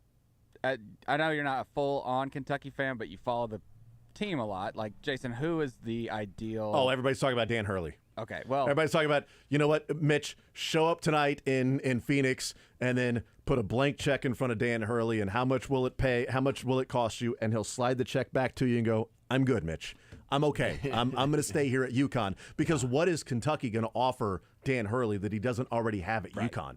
Right. They're going to offer him amazing expectations that you just won back-to-back national titles at UConn. You better do that here. Because if you're not doing that here, you're failing. Because what you did at UConn doesn't matter. It's only what you do at Kentucky now moving forward. I can't imagine a world where Dan Hurley leaves UConn for Kentucky. Because it's not like the past where UConn's paying $1 million or $2 million and Kentucky's going, we'll give you 10. They're making a lot of money. A lot of money. More money than you can spend in your lifetime. Well, I don't know. Give me a shot. I'll try. But they're making a crazy amount of money, and now you're uprooting your family. You've got Dan Hurley moving again. And unlike, UConn, which I do think there's some pressure in UConn, but I think you burn out at Kentucky. Like, you will have a burnout factor to where, do you even want to continue to coach anymore? What do you want to do after that? I mean, Rick Pitino burned out, wanted to go to the NBA. Tubby Smith, they eventually got rid of him for a lot of different reasons. And then Calipari, his star shines incredibly bright. But the star that shines that bright is going to burn out quicker. And I didn't think he would be at Kentucky for 10 years. He's at Kentucky longer than I thought he was going to be, just because of how he was, just intense constantly and senatorial constantly, running the state, always recruiting, always on, always selling something, right? And recruiting and intense and all of that. And it's nonstop. There's no day of rest because you got to continue to recruit, and you're sending guys to the NBA, and then you're recruiting and following that up. And you don't have just that sort of, hey, I got this class returning and this is nice, that you're eventually going to burn out. I think it's different than at Kansas, to where even at Kentucky, it's more of a fishbowl that you're living in, and your entire life is there. And I don't know how many coaches are willing to take that on now, when you can win a national championship if you're Dan Hurley, 2 of them at UConn. Like, Kentucky doesn't offer you anything that you don't already have at UConn, except for a status symbol that I'm the Kentucky head coach. That's it. That's all they can offer you. Chris Beard said no to Arkansas, right? Yeah. Jerome Tang said no to Arkansas, right? And then Will Wade. Do they say no to Kentucky if Kentucky chooses to pursue those guys? So let's just say if you are a K-State fan, you think you're fine. All right, Jerome Tang posted, I'm still here at K-State. I'm not going. But then let's just say Kentucky starts calling. This is different. Should K-State fans be worried? And if you're Kentucky, would you want someone like that? I was going to jump in front of you. You got it first here. I was just going to say, if you're K-State, I'd be more worried about Baylor. I'd be more worried about Scott Drew going to Kentucky and Baylor calling Jerome Tang. That would be the concern I would have. I don't think Kentucky's going to hire Jerome Tang. Sure. I think Baylor's first call would be to Jerome Tang if Scott Drew took the Kentucky job. I was going to say that, and I also believe that with Kentucky, and you can correct me if I'm wrong, but Kentucky, the boosters there are going to want to hire somebody that isn't coming off of a first-round exit in the NIT tournament. Like, I just think they're as good as Jerome Tang has been, right? Yeah. He's only 2 years into being a coach. If you're at Kentucky, you just lost John Calipari. You need to have a big home run here. You need to knock this one out of the park. If you were to lose a coach like him, it can't be we want I'm not going to say young upstart, but Tang's only 2 years into his coaching career. I think you're exactly right that the call would be Scott Drew Drew would say yes to Kentucky. Baylor opens up. I'd imagine Baylor would then go, we want somebody who ran things pretty much the same way as Scott Drew. Let's go with Tang. We're familiar with Baylor, or we're familiar with Tang. He's familiar with Baylor. He may not be the happiest there with the president at in Manhattan right now. He can come back here, and he was here for 20 years, and we'll hire him as the head coach, and we'll pay him a lot of money. Yeah. And you can win a national championship at Baylor because they did win a national. I'm not saying you can at K-State, but for a fact you can win one at Baylor because they've done that in the last 5 years. I think the first call would have to be Nate Oates, wouldn't it? I would go to Nate Oates now. Well, it depends on what you mean by first call. So the first call is Dan Hurley. Second call. Second meeting is Nate Oates. First call is Dan Hurley. Second call, I think Nate Oates is up there. But if you're Nate Oates, so it's a little bit like what people were talking about with Chris Kleiman and Kansas State working with Gene Taylor. It's like, is this team going to go after Chris Kleiman? And K-State fans, rightfully so, are going, does Chris Kleiman want to leave the relationship he has with Gene Taylor and how good Gene Taylor is? And Gene Taylor's taking care of him. Nate Oates, does he want to leave Greg Byrne and somebody that's regarded as one of the best athletic directors in the country? He also has an $18 million buyout. So you're not paying $30 million to Cal to buy him out. So the $18 million isn't as substantial if you were firing Cal and then hiring Nate Oates. That might be a non-starter to say this is $50 million to get Nate Oates. Firing Cal and then hiring him with the buyout. You don't have to pay the $30 million now. And they were clearly trying to collect money. They were trying to see if they had enough money to fire Calipari. It also wasn't a $30 million lump sum. It was $30 million equal installments monthly till the end of his contract. So it was roughly $6 million per year, and there was an offset clause. So he was obviously going to take another job. He wants to keep coaching. So I had talked about that. I think you can make a reasonable case. They would have only had to pay Calipari $2 or $3 million per year over the next 6 years to fire him. It's vastly different than saying you got to write a $30 million check. But you do have to write a check for $18 million to Alabama to get Nate Oates. My first call would be to Nate Oates after Dan Hurley, and then it'd be to Scott Drew. It'd be one of those two. If I land Nate Oates or Scott Drew, I feel like I've done my job as the AD to hire somebody who is established and has a track record, has been to at least one Final Four, and one of those guys has a national championship in Scott Drew. After that, then it gets murky. Then I think Rick Pitino's oddly enough in play here. If Tommy Lloyd, I think, but again, he just signed a new contract extension. So what's his buyout? Quinn Snyder. Yes, Quinn Snyder has to be in play here. Obviously, Frank Haith, is he in play here? Why not Bruce Weber? Mike Anderson, I think he's in play. Come on, man. Mike Anderson, you got to talk to him as well. Kim Anderson probably too. Tubby Smith, what about him? He's available. Billy Clyde Gillespie, where's he at? You got a lot of these coaches. You just got your pick of the litter if you're Kentucky. But it is interesting, unlike years past, where Kentucky might have their pick of the litter. Like the money in college basketball has changed to the point that you can't just go and say, hey, let's go get the Baylor coach. He'll coach at Kentucky. Let's go get the Ole Miss coach or the Alabama coach. He'll coach at Kentucky. No, they're making a lot of money, and they're probably pretty comfortable, and they've built up a lot of equity there. Scott Drew leaves Baylor. There's zero equity at Kentucky. They don't care about winning a national championship at Baylor. You don't get the year here or there to struggle because, well, no, I've got this ring on. Yeah, that says Baylor on it. That doesn't say Kentucky. Yeah, he's set for life for winning one national championship at Baylor. Yeah. Versus you have to win one to keep your job here at Kentucky. And is he the personality to be the guy that runs the state? To be the guy that is the face of the state of Kentucky and the highest paid public employee in the state? Is Scott Drew ready to be that guy where, well, I know Nate Oates can. I know Nate Oates will slide. Dan Hurley can, because Dan Hurley will let everybody know why everybody's out to get Kentucky. All right? Everybody hates Kentucky. The world is against Kentucky. We are viewed as like the worst program ever. Why does everybody hate Kentucky? Because he's done that at UConn, and he does that with everything, but he can rally the players, and they're about to win, back-to-back national championships tonight. Nate Oates can be the guy that can be the face of that, because that's also part of, like, can you find that personality? Chris Beard, I don't know. There's also the past, Does Ole Miss hiring him and him coaching a year, is that enough buffer? Sort of like, Bobby Petrino went to Western Kentucky for a year and then returned into, the Power Five. Is that enough of a buffer?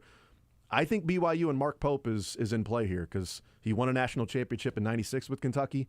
He's a Kentucky guy. He's loved in the state. In 4 years, he's done some really good things with BYU, finished 5th in the Big 12 in the first year there. He can recruit. They play a fun style. They shoot a bunch of threes, and people love him. The fear would be bringing back a beloved figure that you then fire. That's always the fear. The Nebraska. Yeah, and Kim Anderson. Kim Anderson, yeah. a beloved figure, comes back, and it was a disaster. But we knew that. If you're a Mizzou fan, you knew he was going to be there 2 years. He Right, was. But a younger group of Missouri people only know Kim Anderson for being a disaster of a head coach, and not for what he did for a long time at Mizzou. And that's unfortunate. That's sort of the way he's remembered on the way out. Sure. I think Mark Pope would be successful. I don't think he'd be as successful as Kentucky would want him to be.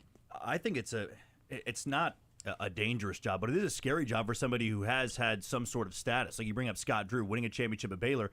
Like Sterling said, like Dylan said, he could be there his entire career. They're never going to run him out of there because of where Baylor was when he took over. I mean, hell, it was right after the player murder happened in Waco.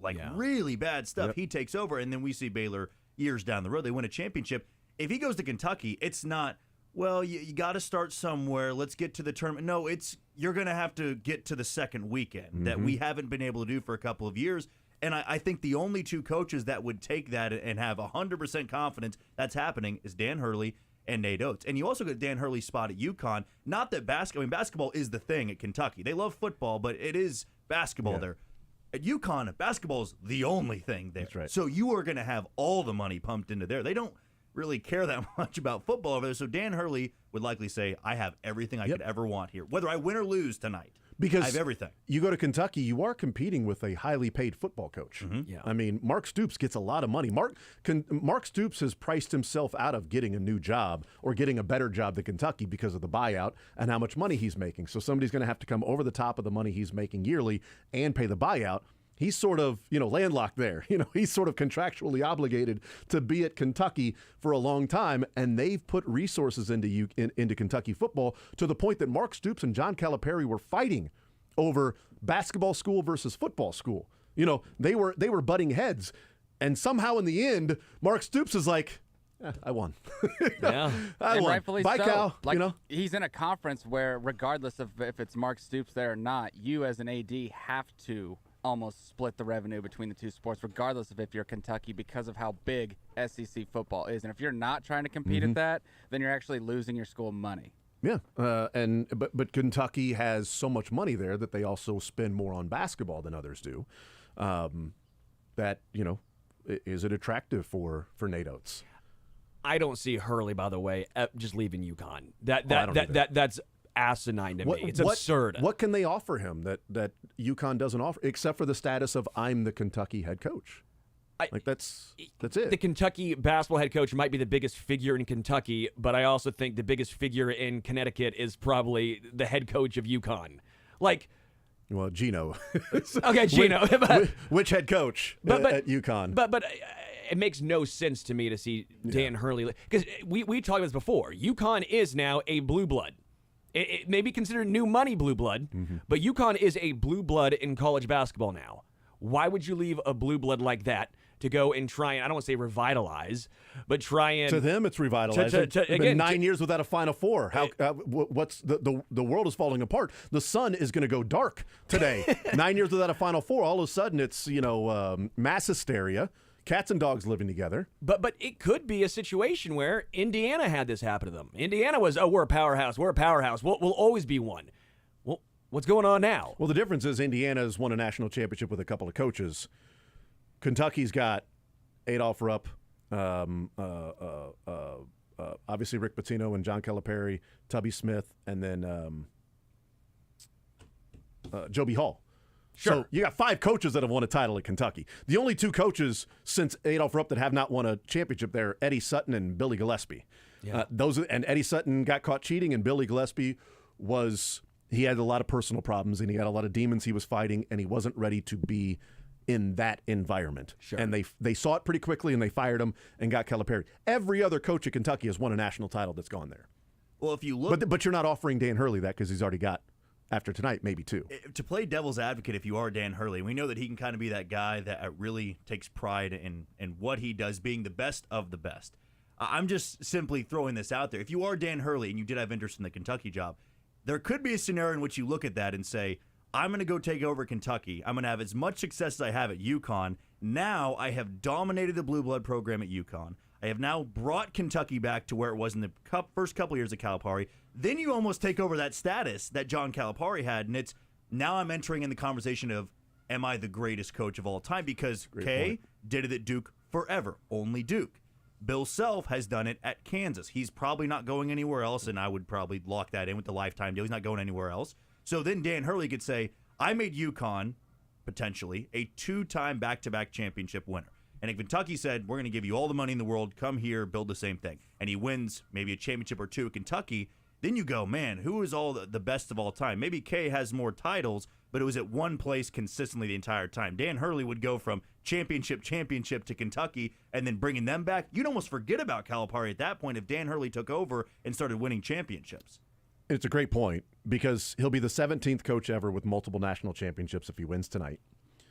But he'll just be the second coach ever if he were to go to Kentucky and win a national title, to win a national title at 2 schools, one of those being a Kentucky coach and Rick Pitino.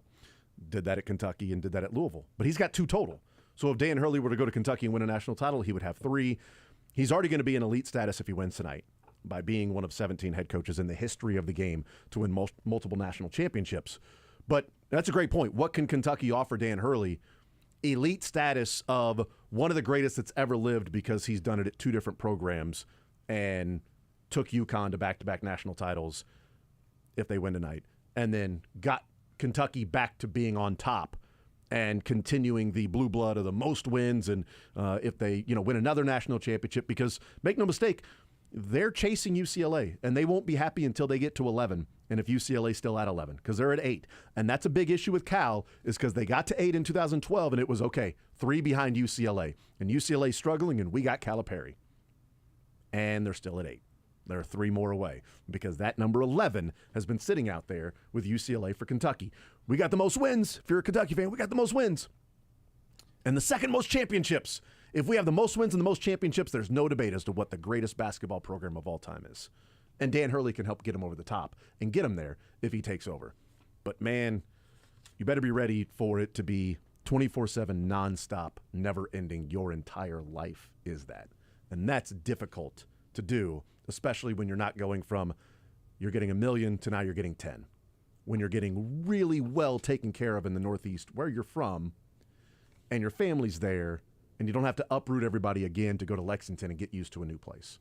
Well, it's like almost Kalen DeBoer, too, with Washington in the same spot of UConn, although Washington lost. It was, I could stay here forever and never have to worry about me getting run out of here.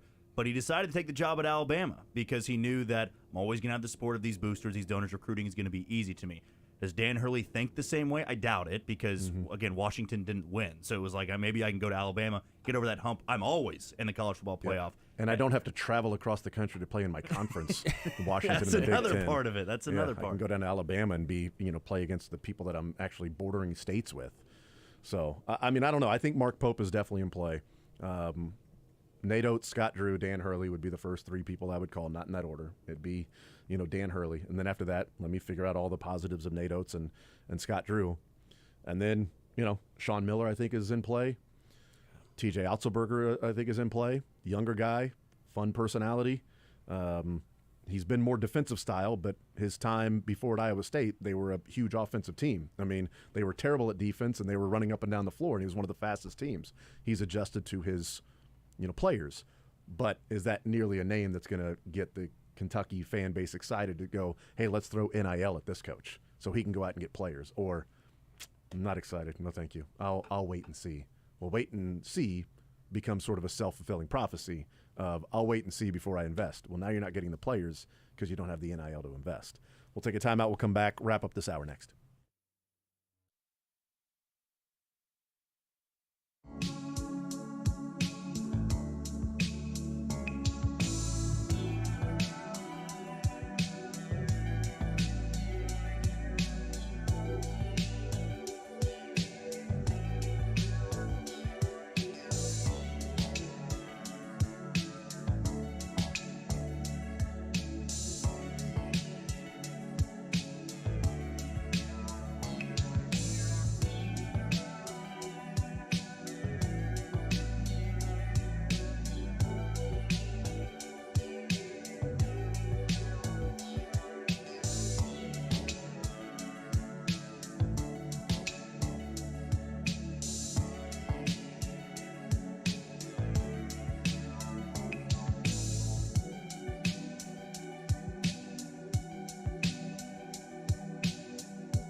All right, wrapping up the 11 o'clock hour here on Sports Radio 810 WHB.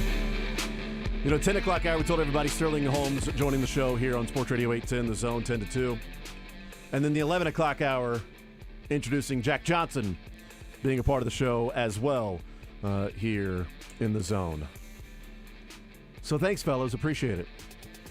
This is a truly extraordinary experience. Yep. I got to bounce, so Yeah, you got to. Thank you so much. You got to drive to Wichita, and then tomorrow we'll let people know who else is going to be a part of the show. Number 3. Coming up about 3 or 4 minutes, we'll bring on somebody else that's going to be a part of the show. We're just going to do this every hour, on the hour, until we run out of people. And there's a lot of people in this world. 8 billion. There are a lot of people. You're all a part of the show. You know what? It's a community. It takes a village to do 4 hours.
The Zone is presented by Guarantee Foods, delivering all natural food to Midwestern families since 1958.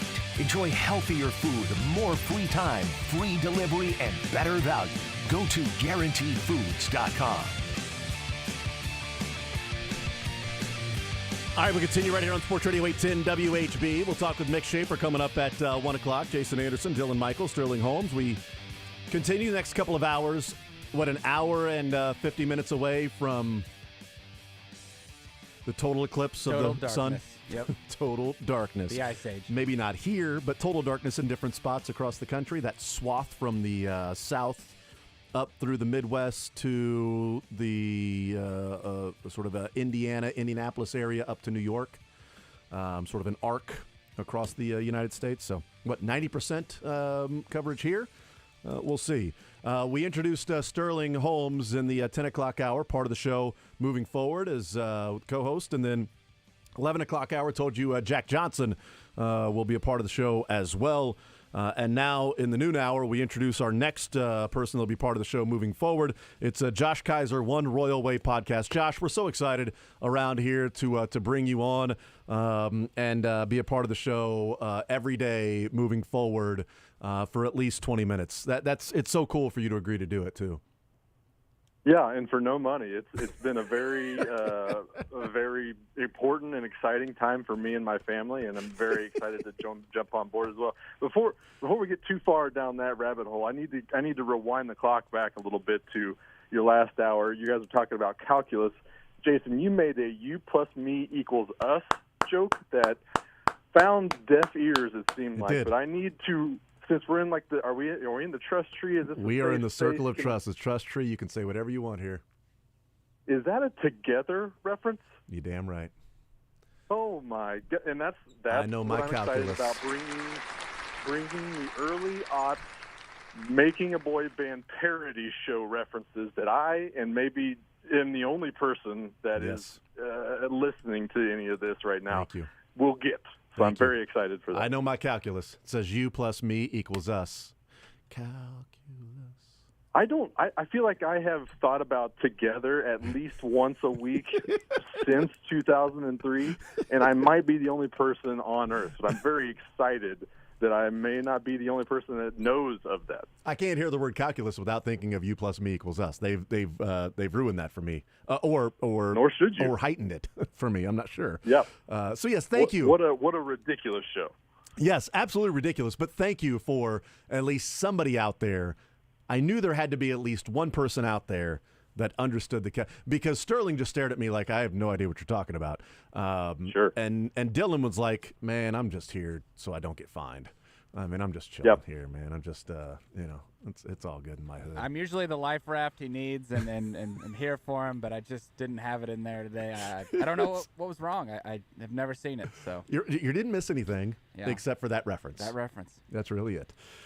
Which is totally missable, and this is the good thing about having 17 different co-hosts is someone's going to get that reference at some point, and I'm very happy to be part of the 17. You are you are very welcome here as a part of the show. Thank you so much. You also have your duties with One Royal Way podcast that you'll be doing as well. So it's going to be difficult to try to schedule a lot of things, but we'll figure it out. Yep. We'll get by. We'll figure it out. We'll stay afloat. 100%. Josh Kaiser is our guest. Let's talk some Royals baseball. 4-game sweep, 6-4. Hey, Josh, if the season ended today, one, it'd be a really short season, and I'm not sure why the season would end today unless the solar eclipse actually was the end of the world. And therefore, it wouldn't matter if the season ended today because there wouldn't be the playoffs. But if the season ended today, the Royals are in the playoffs, baby. I mean, are you kidding me? This team is a playoff team 10 games in. Can they do it for 152 more? I'm not sure, but through the first 10 games, it has been fun, even with the first couple of series not exactly going the way we would have hoped, and having opportunities that were left there. They took advantage of opportunities that were given to them, Josh, by a lesser team, and that's what good teams do. Yeah, it sure is. You can only beat the people that you're playing, and that's what I love about that schedule. And it's not the one thing I hate or I love about playing the White Sox and absolutely destroying them in 4 games. It's just the fact that it is the White Sox. I do not like that team at all, but it is very fun to sweep those. Somebody called them the Pale Hose, and I saw that today, and I just could not get that out of my mind. So the Pale Hose until they become a winning franchise again, then we can start talking about the White Sox again. But yes, 6-4. I think there's a pretty solid argument that they should be 8-2, and I think there's a pretty good argument that they should be 10-0. But I'm not here to complain about anything about that. It is a lot more fun. It's a lot more fun on Royals Twitter when people are exaggerating in a positive way instead of the other end of that spectrum. So I think we're all just here having more fun. Winning changes everything, and depending on if you talk to certain Congress people, we're talking about eclipses and earthquakes being the sign of the apocalypse. Maybe Royals being above 500 could probably be throwing on that list, considering how things have gone lately. Yeah, I'm with you. And you know what? I'm typically an optimist when it comes to the things that I'm talking about and the teams, and that's why I've gotten burned the last couple of times with the ZOUs, the zone over under lunches, which is fine, whatever.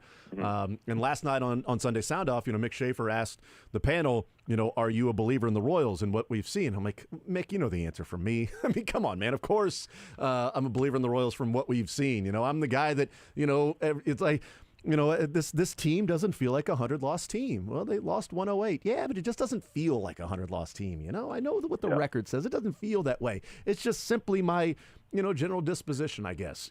My sensibilities in watching things. Fine. That's okay. I present that out the gates. And Matt Derrick offered the flip side and said, "Look, I've been burned too many times, so I'm still wait and see. I'm not getting bought in what we're seeing so far. I like the early start, but am I buying in that this Royals team is going to be this good the rest of the way? We'll see." Where are you at on that, Josh? Are you feeling good about, buying in that what we're seeing is different because of the things we've talked about in the offseason, or still no, I'll take a wait and see approach until we're deeper into the season, and we'll see if this starting staff continues to look close to this. They can't continue to look like this all year, but close to this. And the offense, has some players that are swinging the hot bat that they are right now, and those guys continue. Yeah, I'm still kind of in wait-and-see mode, to be completely honest with you. I am very much wanting to jump in the waters of over-exaggeration and saying they're postseason bound. But see, I didn't say that. I didn't say they're postseason bound. Well, things do look different. I think that it is an encouraging thing from what we've seen. I mean, I don't know if this rotation is the rotation that leads all rotations in ERA, WHIP, quality starts. I don't know if that's the case. But considering where we've come from, specifically in that rotation, this is night and day. Like, it's not just the numbers; it is the approaches. It is what we're seeing from the numbers. It's the strategy. It's above all. I mean, it's all of the above. So it's very fun to see in that manner. I just don't know if, and JJ talked about it too. It was like, we don't know if we can expect this from the rotation specifically moving forward, but it is very, very encouraging for where they're headed and how they're getting there. I mean, there's insane things like Brady Singer's ground ball rate is 80%. I saw that. Wild. I had to triple check that because that doesn't make any sense. I knew he had a lot of ground balls, but that's crazy talk. So, I mean, Reagan's a 33.5 or 33 and a 30% K rate. Walker's a 26.2% K minus way. I mean, Alec Marsh is leading the rotation in the FIP with a 2.32. I mean, they're all doing something that is probably unsustainable, but encouraging nonetheless. So, and I mean, the offense, they aren't scoring any runs, but then they're scoring 10 runs, and then they're not scoring runs, and they're scoring 11 runs. Leading, I think they're second in the majors, tied for second in 14 home runs as an offense. Yep. So we don't get on base. We don't hit for average very well, but boy, do we knock the crap out of the ball sometimes. Well, and I want to talk pitching here, and I do want to get into the offense because, one of the X factors for this team that, was a discussion before the season that, we were going through. I don't know if you and I had the discussion, and I apologize if we didn't because I should have asked you, but we were talking about here on the show, and the biggest X factor for me was MJ Melendez, how he plays left field, how he swings the bat, what he looks like in the offense, because what he can do to elongate that lineup. We'll talk about that here in just a second. Is there something about Brady Singer that maybe there is a higher percentage that he could have a ground ball rate that's, a career high? He's typically sitting in his career about 50-50. Is there something you've seen from him that there is some sustainability? Not 8 out of every 10 balls put in play are going to be ground balls. That's absurd. But some sustainability with Brady Singer this year. We go back to the old small sample size. It's a couple of starts, and there's probably 2 starts throughout his career that you've seen, 80% ground ball rate or something like that. Specifically with that number, is this just a 2-game set, and we'll see those things start to come back to earth, and Singer will give up some fly balls? Or is there something going on here maybe that's a little bit different? I'm still in both categories, and that may be how I am forever and always. I think there's reason to think that this is sustainable, largely because of the approach that he's taken with the four seam and the changeup. He doesn't throw that to righties that often. It's all about throwing to lefties, which have over his career given him a lot of trouble. So if there's progress in his approach against left-handed hitters, can get them out way more often, there's going to be a step to be taken just off of that in and of itself. I would like to see that implemented and used against righties more often because they also see pitches somehow, not just the two. But at least they're not sitting on balls that can be planned on, and then their bat paths match up pretty well with making solid contact. So I like the fact that he is approaching left-handed hitters differently, and there is a plan and there's sign of progress on that front. But again, I would like to see a little more progress against the righties too. But it is very encouraging to see the strides that he has already taken with those extra pitches, with the approach change, and seeing that kind of come to fruition should be reinforcing to maybe I should make a couple changes to help my career path. Maybe this is another gear that I can unlock and take the next few steps forward. So it is very encouraging to see how sustainable it is. 80% is not sustainable, but if he's down there, 50s and 60s range, which could be a thing, that is a very, very solid starting pitcher. Josh Kaiser is our guest, One Royal Way podcast. I love the stat from Nick Capel with the Royals that this team this year is the first team in Major League Baseball history that the starting pitchers have gone at least 6 innings or more, given up 1 or fewer runs in 7 of the first 9 games of the season. So we knew the starting staff was a little bit different, and then they went out and showed that they're a little bit different, and also they did that in 6 of those games against the Twins and the Orioles, not against the A's and the White Sox, etc., Marlins, even though the Marlins got their first win. But, the teams that we're seeing that have really struggled so far this year, they did that against the Twins and the Orioles. That stat is phenomenal and shows you how they're starting. And what I would wonder is to the reservation I would have in while I'm optimistic and I'm on board and I am believing in this different feel for the Royals. I am not saying they're a playoff team, but a different feel for the Royals.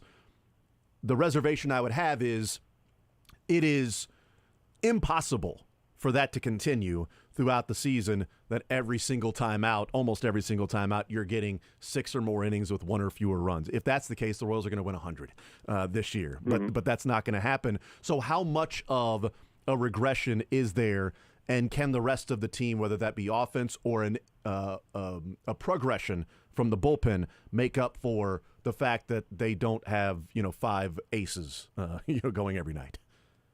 Yeah, the water's going to find its level both with rotation and the bullpen. But the exciting thing about that, and the difference between this year and, seemingly since you were talking about the 2015 rotation a couple weeks ago, the difference between every rotation we've seen since is that there are 5 guys that can stop the bleeding. If 2 or 3 of them start to regress and guys start seeing them better, they start losing a little bit of command, struggling a little bit more, you have 2 or 3 other guys in that rotation that can come out and then get that quality start, get the team back on track, keep the rest of the team and all the other facets, keep the pressure off of them and say, today's my day. Jump in my backpack. I'm going to carry you to this win, and we're going to get the reset going, which they've had some tough losses. They've had some gut punches, and they've responded. Both the rotation has responded, the offense has responded, the team in general has responded. And I think that largely starts at the starting rotation and being able to have a guy that you can go out there and trust to be able to give you a potential quality start, if not a really, really dominant start. Then that is the whole change of what we've seen in the past.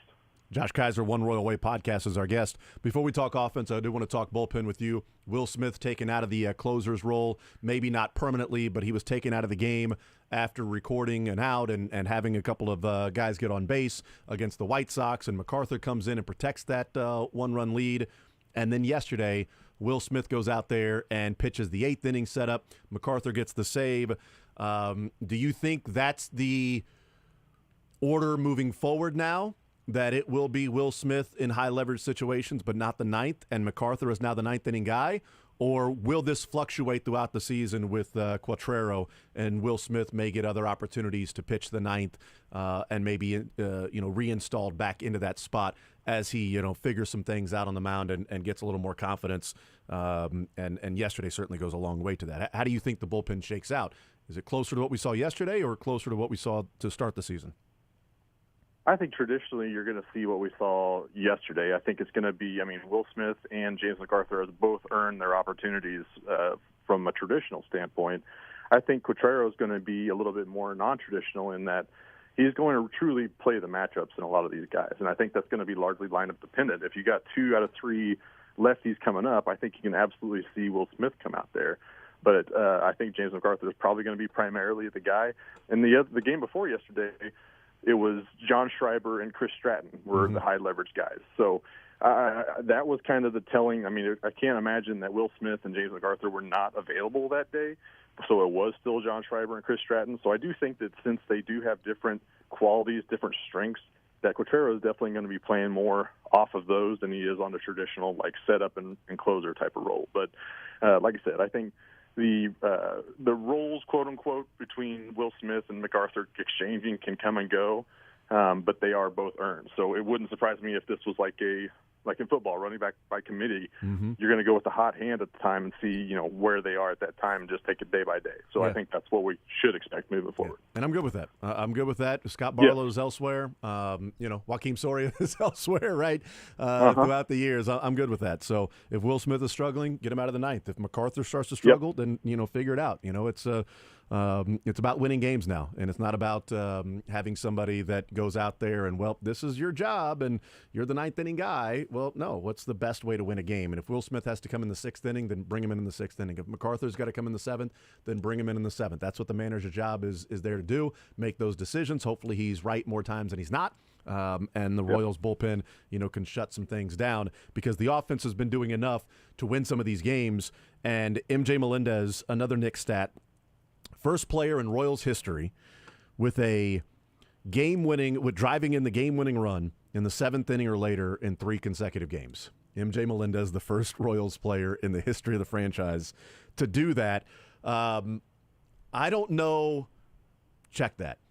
It's not sustainable what MJ Melendez is doing to a degree of, hitting the 3 home runs in the first 10 games, et cetera.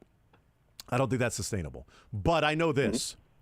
Having this start is massive for Melendez, given what last year's terrible beginning of the season was, the first half of the season until the All-Star game, where he was just spinning his wheels, trying to figure things out, struggling, was in his head. I'm not a catcher. I'm a right fielder now. I'm trying to learn that at the same time while I'm sitting up there in the box and I'm staring at a 170 batting average, right, and a 210 on-base percentage right there, huge numbers in front of me on the scoreboard while I'm trying to figure things out. Getting off to this start is huge for MJ, and it's big for the lineup because I think he is one of the main X factors to this team. If he can come close to what he's doing right now and play a corner outfield spot, it's so huge for this team. Yeah, the bat kind of speaks for itself. What is his OPS, 1024 or something crazy? I think he's in the 1100s now, but I might be wrong. Insane. That is way beyond what we were expecting to come into. But he's had some successes in the outfield too. It was apparently a big concentration, as it should be, to improve on his outfield defense, and was huge for his game in general. And he's had some pretty good plays out there in left field. I remember opening day, he had a great throw from the left field foul pole that was just a dime to second base. And I just love seeing that kind of stuff. His arm was never really in question. It was always about route efficiency and more with the glove. But it's just been very good to see that he's been able to attain that success at the plate and in the field and be able to kind of keep the momentum going from last year, and he had some adjustments that he clearly made at the plate in the off season that carried over from spring training and now into the into the season. So I agree. It lengthens the lineup, adds a just crazy amount of pop to this lineup that was huge to get. And it is very, very important. Coming into the season, I thought him and Maikel Garcia were the two guys in the lineup that really had it in their hands to where this team makes that next step up. So to see them both kind of hitting well and playing very good defense is very encouraging to see. Yeah, they both have 3 home runs. You got 6 home runs between Garcia and MJ Melendez, 17 RBIs. You've got 13 of the 20 hits for those guys have been extra base hits. I mean, just phenomenal. I mean, the Royals have they are close to having 3 different players in the lineup slugging at 600 or better. I mean, Velasquez at 593, but then you've got Bobby Witt slugging almost 700 and MJ Melendez at 740. It's early. We know that. Small sample size. Take a drink, everybody. But also, while we talk about a small sample size, I went back and looked at post All-Star break for MJ Melendez to now, and it's 60 games worth of data for MJ Melendez. So 50 games after the All-Star break last year that he played in, and 10 games so far this year. And in that, or 9 games so far this year, so it's 59 games of data. And in that time, he's batting .280, getting on base at .370, and he's slugging .516 for an .885 OPS in essentially 60 games. That's 37% of a season. Okay, it's not a full season, it's not a half season, but it's also not necessarily a small sample size either. Because if he's doing this through 60 games, and you're going, okay, this feels like it has a little more staying power. And if you look at the doubles, triples, and home runs that he's hit in those 59 games and made it out to a full season, I am not saying this is the season that MJ could have or will have, but over the full season pace of what he's done in these last 59 games, 43 doubles, 8 triples, and 35 home runs, while OPSing at almost 900. It's a 59-game stretch, but it's a stretch in which the Royals and MJ Melendez have talked about since the All-Star break of him settling in and getting back to the bat that MJ Melendez had in the minors. So when we look at it from that perspective, Josh, does it change anything, or is there more optimism there that this run, not an 1,100 OPS, right? That's through the first 9 games, 10 games total, but he's played 9. But an OPS almost 900 when it's a 59-game sample size for MJ Melendez that has an offseason in between. Yeah, that's it. That is the momentum killer, is a 3-month stretch where you're not doing anything in live BP or live games. It's legit, and he's not cheating to do this. I mean, the BABIP is still pretty high, but I mean, he's 13th in the majors, or is that right? I'm double check. Third in barrels per plate appearance in the majors. So this seems very, very much legitimate in that we could see him have turned a corner, and we saw it in the minor leagues, but it is the minor leagues, so it's just very, very good to see that this is legitimate. The other part about this is we're going to look down the road a little bit here, but he is a Scott Boras client. Scott Boras clients do not sign extensions. So this is going to be great for his trade value. We know that the farm system is lacking a little bit, and I know nobody wants to talk about dealing guys when teams are hot and the Royals are, this is wander through the desert, and we found a little cup of water in MJ Melendez that we don't want to get rid of. But this is doing wonders for his trade value too. If this is real and this is like even 80% sustainable, that is an asset you can trade in 2 years to revamp the farm system, to continue the wave that is potentially coming to help behind the current roster that we don't want to talk about. We're not going to talk about it, but I just want that to be known that this is doing wonders for his trade value that will probably be a reality sometime soon. Yeah, we'll see what ends up happening with that. Josh Kaiser, One Royal Way podcast. They've got the Astros coming up. And you know what? To me, the Astros are expected to be, one of the better teams in baseball. They certainly are talented. They're 3-7 this year. They get a win last night against the Rangers.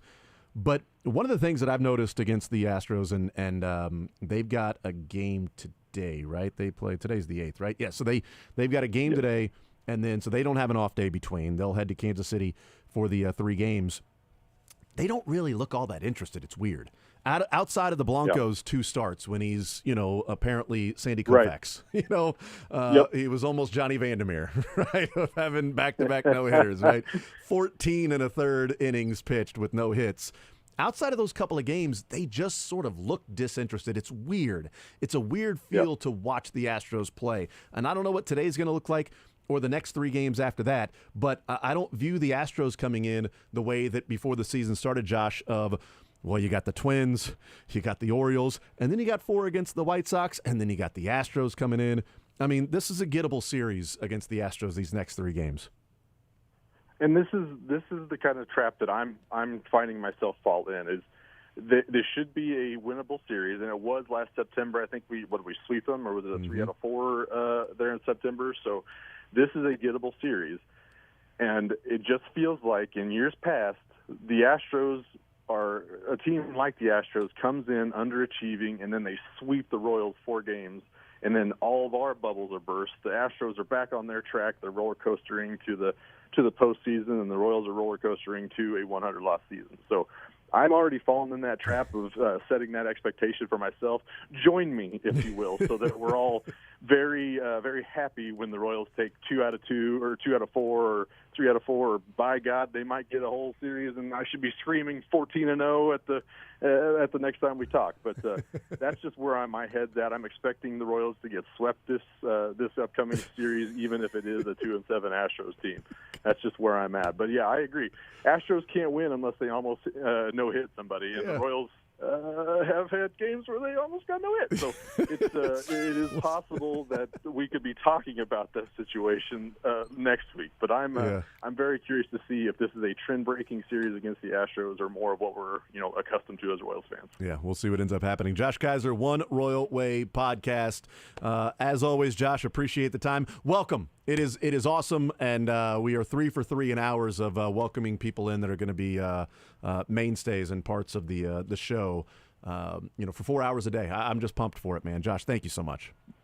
Going to be very, very exciting. Don't tell my current employer, my full-time job, or my podcast host. We'll get it figured out, though. Don't just let me break the news. It's my news to break. Very excited to bring the generational perspective that you and I share to the show. Very excited for it. Yeah, thank you, Josh. Nobody's going to know. You let them know first, okay? Yep. Okay, great. I appreciate that. Everybody be cool. Everybody be cool. Hey, be cool, man. Keep this. That was a confession. I told you that in confidence. Okay? Yeah, confidence. We're both together fans. We're all together fans now. We're in this together. That's right. Josh, you're the man. Appreciate it, brother. Thanks, guys. Absolutely. There's Josh Kaiser, One Royal Way podcast, joining us here in the zone. We talk to him every Monday at noon during the Royals season. We'll take a timeout, come back, continue rolling more zone right after this.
All right, we continue right here on Sports Radio 810 WHB. We'll hang out with Mick Schaefer coming up at 1 o'clock. KSHB 41 Sports Director, presented by Empower Payments. We talked about the Women's National Championship yesterday. The stories coming out of that with Caitlin Clark and her influence on the game, Dawn Staley, and how amazing the South Carolina run has been. We talked about John Calipari heading to Arkansas and what that means for college basketball. And is there a local connection to that? And the local connection to me would be if Scott Drew were to take the Kentucky job, I think Baylor's first call would be to Jerome Tang. Whether he takes the job or not, we'll see. But he turned down Arkansas and on with Rim Petro on Friday. And the feel at that time when I was on the air with him was it certainly felt like the momentum was heading towards Arkansas. And there were a couple of people around the Final Four that said, I'm hearing it's close to being done, that there's a feel around the coaches that Jerome Tang's going to be the next coach at Arkansas. Well, that wasn't the case. And Jerome Tang put out the video, and he's staying at Kansas State, and that's awesome. I love it for K-State, and I'm a huge fan of Jerome Tang. I don't know if the same would be said if you turn down Arkansas to stay at K-State to then turn down Baylor to stay at K-State, where he's got that history in 20 years, et cetera. So we talked a lot about that and who the next coach could be at Kentucky and what can Kentucky offer Dan Hurley that he doesn't already have at UConn. And we sort of came together with what can they offer him? They offer him an opportunity to be put in an upper tier status of coaches. If he wins tonight and wins back-to-back and then goes to Kentucky and wins a national title, he'd be one of two coaches to win national championship at two schools, but he'd have one more than Rick Pitino. So he'd have three, and you would take UConn and win a couple. Then you'd get Kentucky and win national championships or national championship. And now you're being discussed as one of the greatest of all time coaches. He's one of 17 coaches tonight if he wins. He'd be one of 17 coaches to win multiple national championships. So what happens with all of that? And then, of course, talking some Royals with Josh Kaiser. And, of course, introducing Sterling Holmes as a part of the show and Jack Johnson being a part of the show. Sterling here every day, Monday through Friday, 10 to 2. Jack will be a part of the show in different capacities, but introducing a couple people part of the show. It is extremely hard to take your very serious talk right now serious with your glasses on. What are you talking about? Your moon glasses, what are you your talking about? Sunglasses, your eclipse glasses. You're blocking out the haters. I get it. That's exactly right. And we have different ones. You can't ones. see me. Actually, I can't see you because it is blacked out. We have different ones right here. Yours says today's date. Mine says North American eclipse, so one of us is going blind. Mine are not good to use, apparently, in South America. Mine I can't use tomorrow. North America. Or yesterday. Yeah, This just is today. the born on, and the expiration date is 04/08/24. Dylan, you rocking some of these glasses back there? Which ones you got? The North American, or you got the ones with the date on the front? I hope they're different. I hope you've got a third pair. I have the North America. Oh, okay. Well, I'm so you're the outlier. I'm the outlier here. Either your eyes are great and you're fine, or you're the one with holes. In the retina? retina. If I stare at the sun. I don't think I'm going to stare directly into the sun. I don't think I'm going to do that.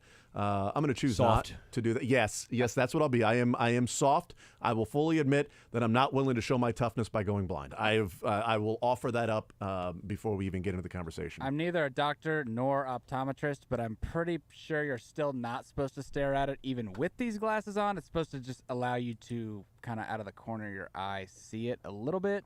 I really do think you're still not supposed to stare directly at it. That I disagree with. I think you just stare and stare and stare no matter what. Even if it starts hurting, you just suck it up, tough it out. We can do an experiment. You'll do that side. I'll do the other one. I actually didn't opt in for the eclipse. I on my phone, I did not press the opt-in button. So, but you're still getting texts about it? I'm still getting texts about it. Reply no to stop. Okay.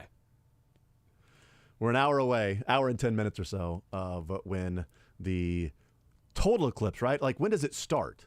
Like, when does it start to sort of cover up the sun? I need some sciencey people to science right now, you know? I haven't scienced in a while.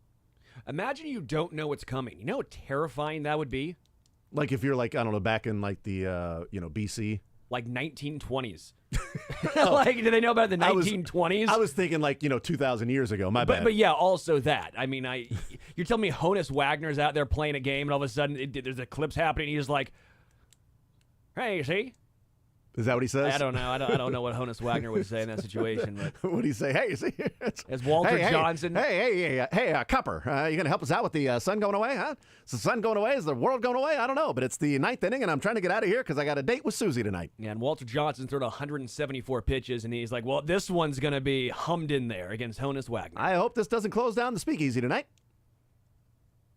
I don't know what Honus Wagner would say What and would he why say he about would eclipse? why he would be saying that. I'm not sure, but I think they probably had some people that understood what an eclipse was in like 1920, 1940, like I think they probably. I'm talking about BC. I think Duke I'm talking about when Snyder's you're just- era. Yeah, there you go. Sciencey people. I think that's what Dylan was Larry going for. Doby knew about it, and Duke Snyder that era did. But Pee Wee Reese probably knew about it. But It was just the boys of summer. Those were the ones that knew about it. Okay, very good. Also in Brooklyn, that's what they taught you. Yeah, that's what they taught you. Baseball and eclipses. Good to know. Yeah, I don't know. I'm glad that we're at least educated enough to know that the moon will then pass and go past it, and it might be dark and then light, and we go about our day. Although I do wish in the swath of the total blackout, total coverage, that there was a baseball game starting today at that time, so you can start in the lights and then end in the sun. Because I don't think that's ever happened with baseball, right? The game starts with lights on because it's dark, and then it has to end in the sun. that would be I pretty don't know. cool. Just saying yeah, that's- it'd be cool. Or if there was like But- a noon game today. Imagine the right? lawsuits of people if you didn't hand out enough of these glasses. Well, they don't have to look up. That's their fault. They're the dummies that look up. Wouldn't be a lawsuit just because you're having somebody there and at a game. you I was know- gonna say, you can't sue the sun. You know how many people sue over stupid things? you know- You're telling me no one would at least try that? You are penalizing the son for the sins of the father. Yeah, You're penalizing the son for the sins of the dumb, is what you're doing. It's a 5-yard penalty. Can't sue the son, I'm pretty sure. All right? You know what? Bleep that. Mike's got this. I'm calling him. I'm checking this out. I was at a baseball game. They did not hand out any solar eclipse sunglasses. I looked All up at the rise sun. for Jason Anderson versus the sun. He's suing his own son. No, that's SUN. Yeah. Trying to get paid here. Biggest star in the galaxy. I'm trying to get paid. These stars have a lot of money. I know that, and I'm trying to retire. So let's do the damn thing. But no, the first baseball game today starts at 4. So it'll all be passed by then. So I just thought that'd be pretty cool. I also think that if Major League Baseball had my idea, they would already have that going on today. Every single day there should be a day game throughout the season. You can figure it out. You can schedule. You can find a way. Like, there's no reason for the Astros and Rangers game to be at 8 o'clock tonight. They play in Kansas City tomorrow, the Astros. How is that not a getaway day? How is that not an afternoon game and then the Astros get on a plane? I appreciate it from the Royals' perspective that the Houston Astros are going to be playing a game that starts at 8 tonight and then getting on a plane to play a game tomorrow against the Royals. I do appreciate that, but that seems like a very easy afternoon game to put. And by the way, Texas is where there's a big swath of the total blackout. It would have been, perfect. I'm just saying. Also, Houston, NASA, the whole thing. I mean, yep. Man. right? I mean, come on. Just, Major League Baseball. We gotta. If we were in charge, we would get rid of all of these injuries. There would be no more Tommy John surgeries. No one If hates we baseball. were in. No more than gambling on baseball either. No more interpreters. Yeah, that's right. We Yep. would have it all locked down. Yep. No more lying from Shohei Ohtani about his interpreter and also meeting the fan that they took the baseball from that caught his first home run ball, and then he lied about meeting the fan, and then the fan was interviewed and said, "No, we never met Ohtani." Where would you land on steroids? I mean, sure. What do you want? What are the sides here? Yeah. Like pro, con? Yeah, yes or no? It sounds like you guys have a plan here in your baseball plan is whatever. world. There's a separate league where if you choose, just like the Olympics. Well, my plan is whatever. If you want to do that, then whatever. Do what you got to do. They're You get a doing the baseball Olympic 500 feet, Games let's do it. For You know? steroids now, so. Yeah, let's do whatever you want to do. Let's go. Mark It's your McGuire choice. handled this years ago, so I don't know what we're all talking about. It's your Him and choice. Congress, they all situated this. Know what the effects are on your body. Let's roll. HGH, whatever. What do you got to do? The guy hit a 600-foot home run. I know, it's pretty badass, right? The guy's arm actually fell off with the pitch. Guy throws 105. You're He's a getting back starter. to what happened in the 1920s when you're like, well, that guy hit it over the train tracks. And you're like, sir, that's 800 feet away. Well, it was a dead ball, too. I was there. It was a dead ball era, and he was using a 42-inch bat. Yeah, I love all these stories that come through. And like, no human has ever done this, but that guy did it back then with that technology. That was a 50-ounce bat he was swinging that day, all right, and a 42. He was swinging a tree? It was a cypress tree. He was swinging a damn tree out there. That is crazy. But no, I in all seriousness, though, I'm joking about the Tommy John and everything in our little joke about the steroids, but it does suck. I don't know what the Major League Baseball Players Association have come out and said it's about the pitch clock and pitchers then pitching quicker and being tired. You've got Major League Baseball coming out and saying, well, you know what? We do have this increase in spin rate. We do have this increase in pitchers and trying to throw max velocity, and that's why we're seeing more Tommy John surgery. Spencer Strider's already had one in his career. I do find it unfortunate for Braves fans that don't know that a sprain is a tear, in that the MRI on Saturday revealed damage to the UCL. Yeah. And then yesterday the Braves put Spencer Strider on the 15-day DL with a sprained UCL, and it was like, oh, thank God. Oh, it's just a sprained UCL. It's not torn. Oh, thank Well, yeah, it is. It's not ruptured, but there is damage. It is torn. What grade this next opinion, the next doctor could, determine whether or not he's just going to sit out till August or he's just going to go under the knife again for Tommy John the second time and then come back next year midseason. Shane Bieber, Guardians, leading the American League. They just lost their guy. Out for the season. Shane Bieber, Tommy John surgery. I've seen some Cole Reagan's said two already. I've seen some interesting thoughts on this. There's been some correlation with dudes that throw hard cutters and hard sliders, which I thought was kind of fascinating because when you throw a slider and a cutter, the way the pressure your fingers are, you can feel a little tension in your elbow.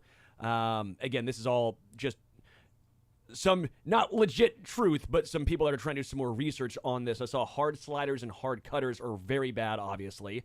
We're not going to obviously bring up the throwing 100 mile an hour now compared to 90. There's obviously going to be a difference there, but some was with the W, the actual take back. A lot of guys back in the day actually threw from a higher angle. Well, now a lot of guys like Spencer Strider, I saw that, yeah. they're very flat. It's more parallel to the ground. Correct. Where like their elbow to the wrist is more parallel as they're getting ready to unload, as opposed to more perpendicular with the elbow, sort of like Henry Rowan Gardner. Yes. Rosenbagger, So just had that. I think there's people want to say pitch clock. You can use that to fit your narrative. The whole W, the cutter versus slider. I think there's always gonna be some ways. Nolan Ryan, right? He threw hard, but he didn't throw a slider. He threw a 12-6 curve. I just wonder how much of a difference different pitches actually make. We might not know, but I do think there's something with the pressure of a cutter. And so I know people will bring up Mariano Rivera, but again, there's always going to be outliers to the rule. Well, I'm just trying to avoid it in the future. So next year, we're already planning an elective surgery to have Tommy John for my son. Just get out of the way. Just get out of the way. Use that cadaver, ligament, and let's move forward, man. Why is Tommy John and the doctor, why are they not in the Hall of Fame? I mean, he's had a pretty big impact on baseball. It's not a great thing. What still? It It's the worst thing to hear for a pitcher. But not anymore. Tommy John. Because the It's still surgery. it's still a terrible thing to hear that you're but having now Tommy you have a John. chance to come back. I'm saying. Yeah, you can come back, but you're still having Tommy John. It used to surgery. be That you were sucks. done. I agree. Totally agree. Doctor needs to be in. Put the doctor in. I will die on this hill. They actually found he was betting on baseball in the past, so he is banned from the Hall of Fame. He also said he met the Dodger fans after the game was over when they exchanged the bat and the baseball.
Mick Schaefer, KSHB 41 Sports Director, for the last hour. We got Learn Funniest Best. We will also eliminate a couple of sound bites in the bracket of sound.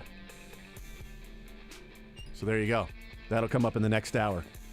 Sterling will be continuing to hang out with us as a part of the show now. You know. Oh, thank for you. at least You're another far hour. too kind. Oh, a live studio audience we have here. It's great. Standing outside. There it is. Yeah. Wow. We need a often laugh perform. track too. Anytime I say something, just get a. There you go. It's difficult, when you tell the jokes or try to tell a joke and you think it most likely falls flat. It's like, 'cause so it's like I'm on Friends. you don't have the immediate reaction. Except from Pat. I'm here. Mick's here.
The Zone is presented by Guaranteed Foods, delivering all natural food to Midwestern families since 1958.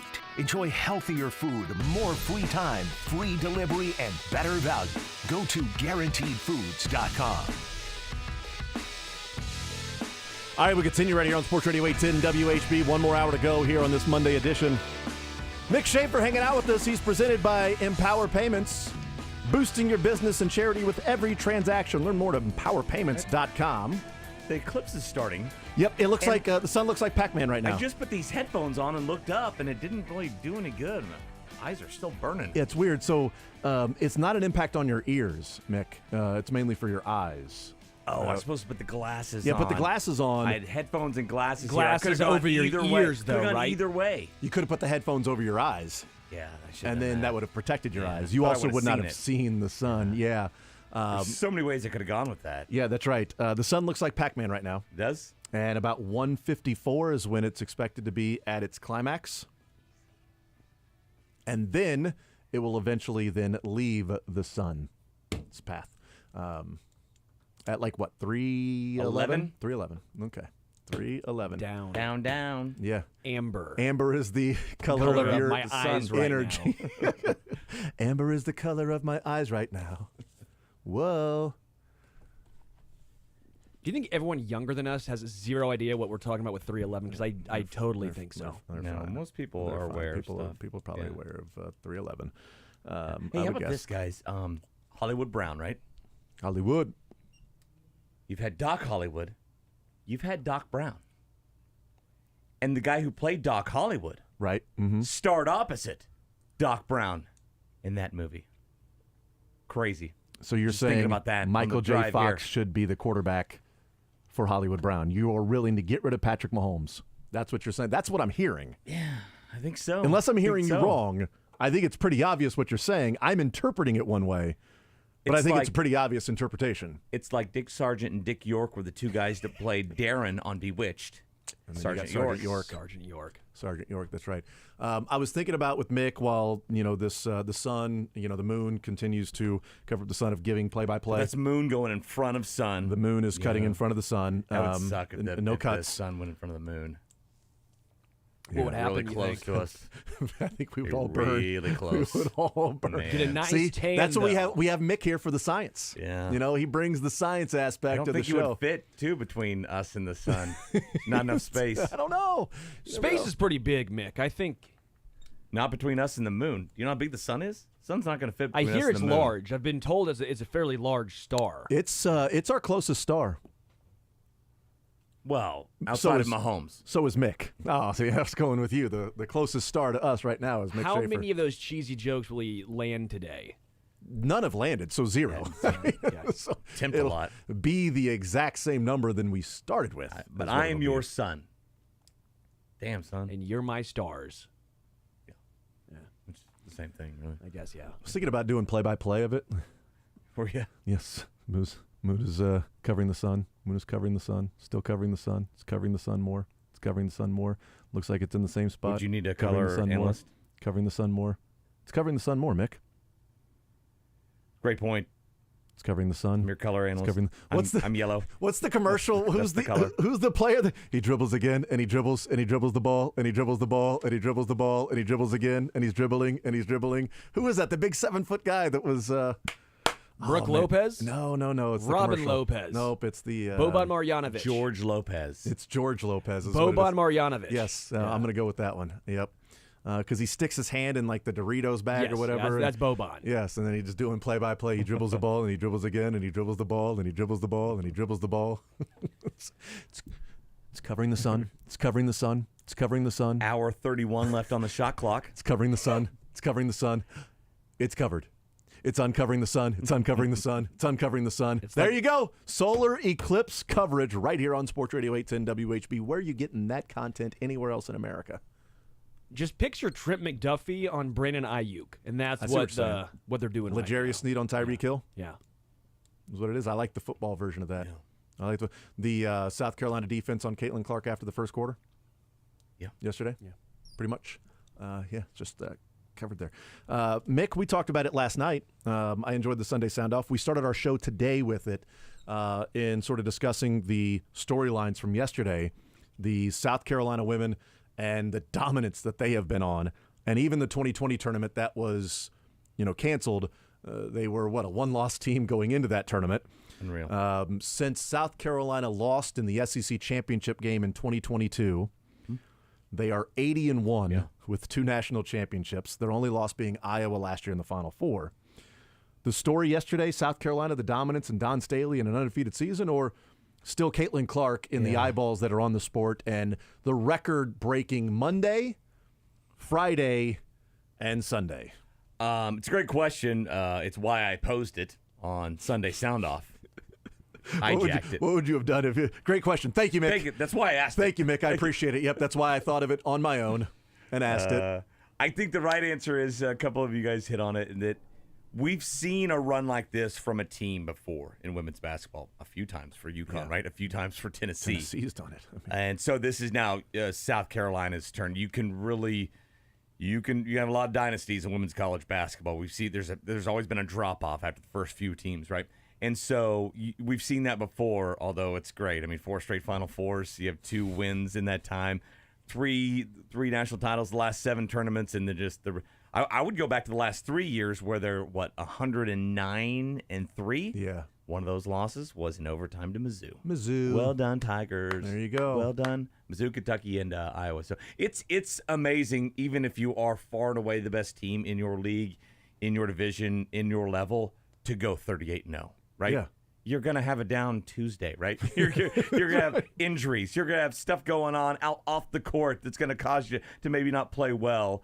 And if they had that stuff, they were able to overcome it every single time this year. So to go 38-0 is just unbelievable in any sport. But I think we haven't seen this individually from a player like Caitlin Clark. And the amazing thing is that even if she'd never scored a point, she's one of the all-time greatest passers in the history of the game.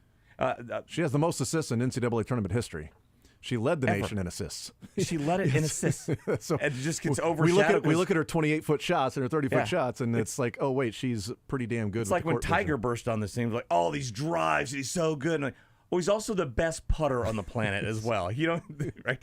And that's kind of what makes you a great player. That's what makes her, I think, the greatest player that we've seen on the women's side. And so my answer is with Caitlin, but I think it's a great argument because both you had the dominant team and you had the dominant individual. Well, I think the argument that's been there about is she the GOAT, is she the greatest of all time? And I know there are previous women's basketball players. You're gonna say LeBron, aren't you? Obviously, LeBron's the greatest women's basketball player of all time. Imagine what he would have looked like in college. Imagine what LeBron. Sit him down in an interview, and he'll probably tell you he won the women's national title back in 2002. I guarantee you, he could carry a team to the national championship if he was on Iowa. He was the first to see Caitlin Clark play. She was 7 years old, okay? And he said, I predict this woman's going to break the all-time scoring record. I predicted that. 2011, I saw her play, and I knew that was coming. I actually saw her on the soccer pitch. I was like, that's the best women's basketball player I think I've ever seen. Ever. Is right there. Who? The girl that has 5 goals today. But she's a soccer player. Can you imagine what that would look like on a basketball? Yeah, Let me get my hands on her. I can. Let me teach her. I got her. She's already playing U16 with FIBA. What were you doing? Yeah, but regardless of that, I'm saying let me get that soccer player. Yeah, she's already with Team USA. What were you doing in Des Moines, LeBron? Scouting. What else would you do in Des Moines? Scouting. There's a G League team there. Yeah, probably. Yes. I mean, hanging out with Ben McCollum. Like, hey, Ben, let's go to lunch. With LeBron. That helps out recruiting, right? Absolutely does. I don't. People can argue. Greatest of all time. GOAT. Is she a great defender? Is she all of those different things? But I don't think there's any debate she's the greatest influence for women's college basketball in the history. That, yes, those great UConn teams and watching some great players that come through UConn, I'm like, all right, let's watch this game. Oh, these women are phenomenal. Those Tennessee teams, Baylor for, a few years, like, okay, these teams are really good. And sometimes you get these matchups of 2 Goliaths there in the championship of, okay, typically in women's basketball, you have some high-level elite players, and they've, for the most part, funneled to certain specific schools. Yes. And now you're starting to see the women's game, you're starting to see more and more talent get to college and spread out a little bit. So you do have Iowa that has Caitlin Clark that didn't go to UConn, whether Gino Auriemma chose Paige over her or whatever you want to, whatever the arguments are, you've got, Caitlin is at Iowa, and you've got Juju at USC, right? You've got a freshman class that is stacked this year that have gone to a lot of different places, some South Carolina, some UConn, right? And so I think we're seeing more of an opportunity of some upsets and some other teams to be, making a run. But as far as like eyeballs on the sport, we've never seen a phenomenon like this in women's basketball. No. Ever. And for the records that are being broken, people may be there and watching how great South Carolina is, but if it wasn't for the conversations, the coverage, and good on ESPN because they blew out coverage in the NCAA tournament. They have it on their station, so it's typically, if it's on their station, they're going to give you a lot of coverage. But I thought they did a pretty damn good job on the coverage of the women's tournament and the Final Four and the pre-games and post-games and viewing it as like, hey, this is like a men's tournament too. We should probably have the coverage of that. And I think they've done a really good job of that. But people are watching, and it's record-breaking because of Caitlin Clark. She may be the greatest ever, but there's never been an influence to bring the eyeballs that she has brought. I don't know that she'll do that for the WNBA. I have no idea. No idea. But I hope that there's staying power and some sustainability for the women's game after Caitlin Clark is done. Would you agree that my opinion on Caitlin Clark is more or less like Steph Curry? Where if you want to have the conversation, she's not the greatest ever because of the defense, because of her size, maybe not quite as dominant when it comes to... She didn't win a championship. Didn't win a championship. Be the GOAT without a championship. But it's almost like Steph Curry where it's like, okay, so it's not Michael or LeBron, but you understand that she might be the most influential women's basketball player of all time. How Steph Curry might be, whether people want to admit it or not, one of the most, if not the most influential basketball players of all time based on what he's done to advance the game. I think Caitlin Clark's done the same thing, but in women's basketball now. Yeah, they both did something we had not seen before, and it's logo threes, right? Right, and that's something that the women's game can stand apart from the men's game is the shooting, right? The and skill. And a lot of the skills out there, they're different. But in shooting, a lot of times these women are shooting just as good, sometimes better than the men, and then the passing. Those two things. I mean, some of those looks she had just even yesterday were just amazing. And so those things stood out to where, right, it's not just like I've seen a lot of Camila Cardoso is just a dominant force, but okay, it's post moves, backing down, layups, right? We've seen that before, but we haven't seen logo threes, and that's what she's been doing for the last 3 years. Ridiculous shots, and she's scoring 28 a game or whatever and taking 19 shots, and so it's relatively efficient. And so there's that, and then at Iowa, now look, I feel like they only played 5 players. They have like one or two women coming off the bench, but nobody scored yesterday. None of them had a bucket. But she stands out more from the rest of her teammates, right? Had Taurasi gone to Oklahoma State or like Don Staley gone to K-State or something like that, they would have stood out a lot more, probably scored a lot more. I don't know if they would have had this sort of effect, but as you mentioned before, all the greatest players went to 2 teams for a long time. It was either Tennessee or UConn, and now we're seeing it spread out. I talked with Paige about Paige Beckers to Brenda Van Lange and all these other great players. I'm like, you know what? It's more compelling because Caitlin's been at Iowa for 4 years. She's been a great player at one school for 4 years. You don't have that in men's college basketball anymore. The NBA is one thing, and now you have the portaling. It feels like the women are portaling a lot less outside of Haley Von Lith, who I think she's going to chase whatever, whoever wins the title, she's going to move. I think looking back, she probably wouldn't have made that decision because she ruined her reputation at Louisville, and nobody at LSU likes her. So, I mean, she moved on from LSU and like, well, she sucked. Good riddance. She was brutal against Iowa, so too. now, she's like a player. She's got no country. She's a woman with no country right now. Like, where do I return to that's going to love me and accept me? That creates compelling storylines. That creates casual fans to latch on. That creates eyeballs. That creates money, right? I would say this year's Final Four, for a casual sports fan, the casual sports fan knew more women playing in the Final Four than men. Well, and it goes back to your point of they stay. They're staying there 3-4 years, and it's the same thing that happened in college basketball up until about 10 years ago. Kentucky was the outlier, but you had Adam Morrison. Everyone knew Adam Morrison, right? it was kind of the same thing. Everyone knew J.J. Redick for Duke. Everyone knew Kemba Walker. Everyone knew Jimmer Fredette, right? And these are all guys who were their team. The team was centered around these guys. And then even to an extent, the same year, you actually had Norris Cole at Cleveland State. That was a big storyline as well. When you had guys who were staying there 3-4 years, and they're still the focal point, if not saying the team around them was great. It was almost like Caitlin Clark in Iowa. It was them and then the others outside of maybe J.J. Redick. There is something to that. You're right, though, now. Everyone's just one and done besides Zach Edey. But, I mean, you look at UConn right now, it's a lot of when you've got underclassmen and transfers. I mean, when you got a number of people that are transferring, and of course you got a number of people that are going pro, it is hard to have the stars that stay around, that you know those names year after year after year. And we saw that in college basketball a lot. I mean, we talk about like, well, hold on, Shaq was a junior at LSU? Yeah. Hold on, a junior? What was he doing staying there a couple more years? Like we had Jim Jackson on Friday at the Final Four, and I asked him about, the transfer portal, and I'm like, if you were in college today, you played 4 years. No, he played 3 years at Ohio State.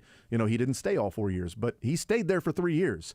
And I'm like, would you be in the transfer portal? He's like, I said, would you have played all 3 years at Ohio State with the transfer portal? He goes, well, with today's game, I wouldn't have played all 3 years at Ohio State. I'd have been in the NBA after one. And I'm like, well, that's a good point. I said, but if you had played 3 years, he's like, no, I would have stayed at Ohio State. I loved what was going on there.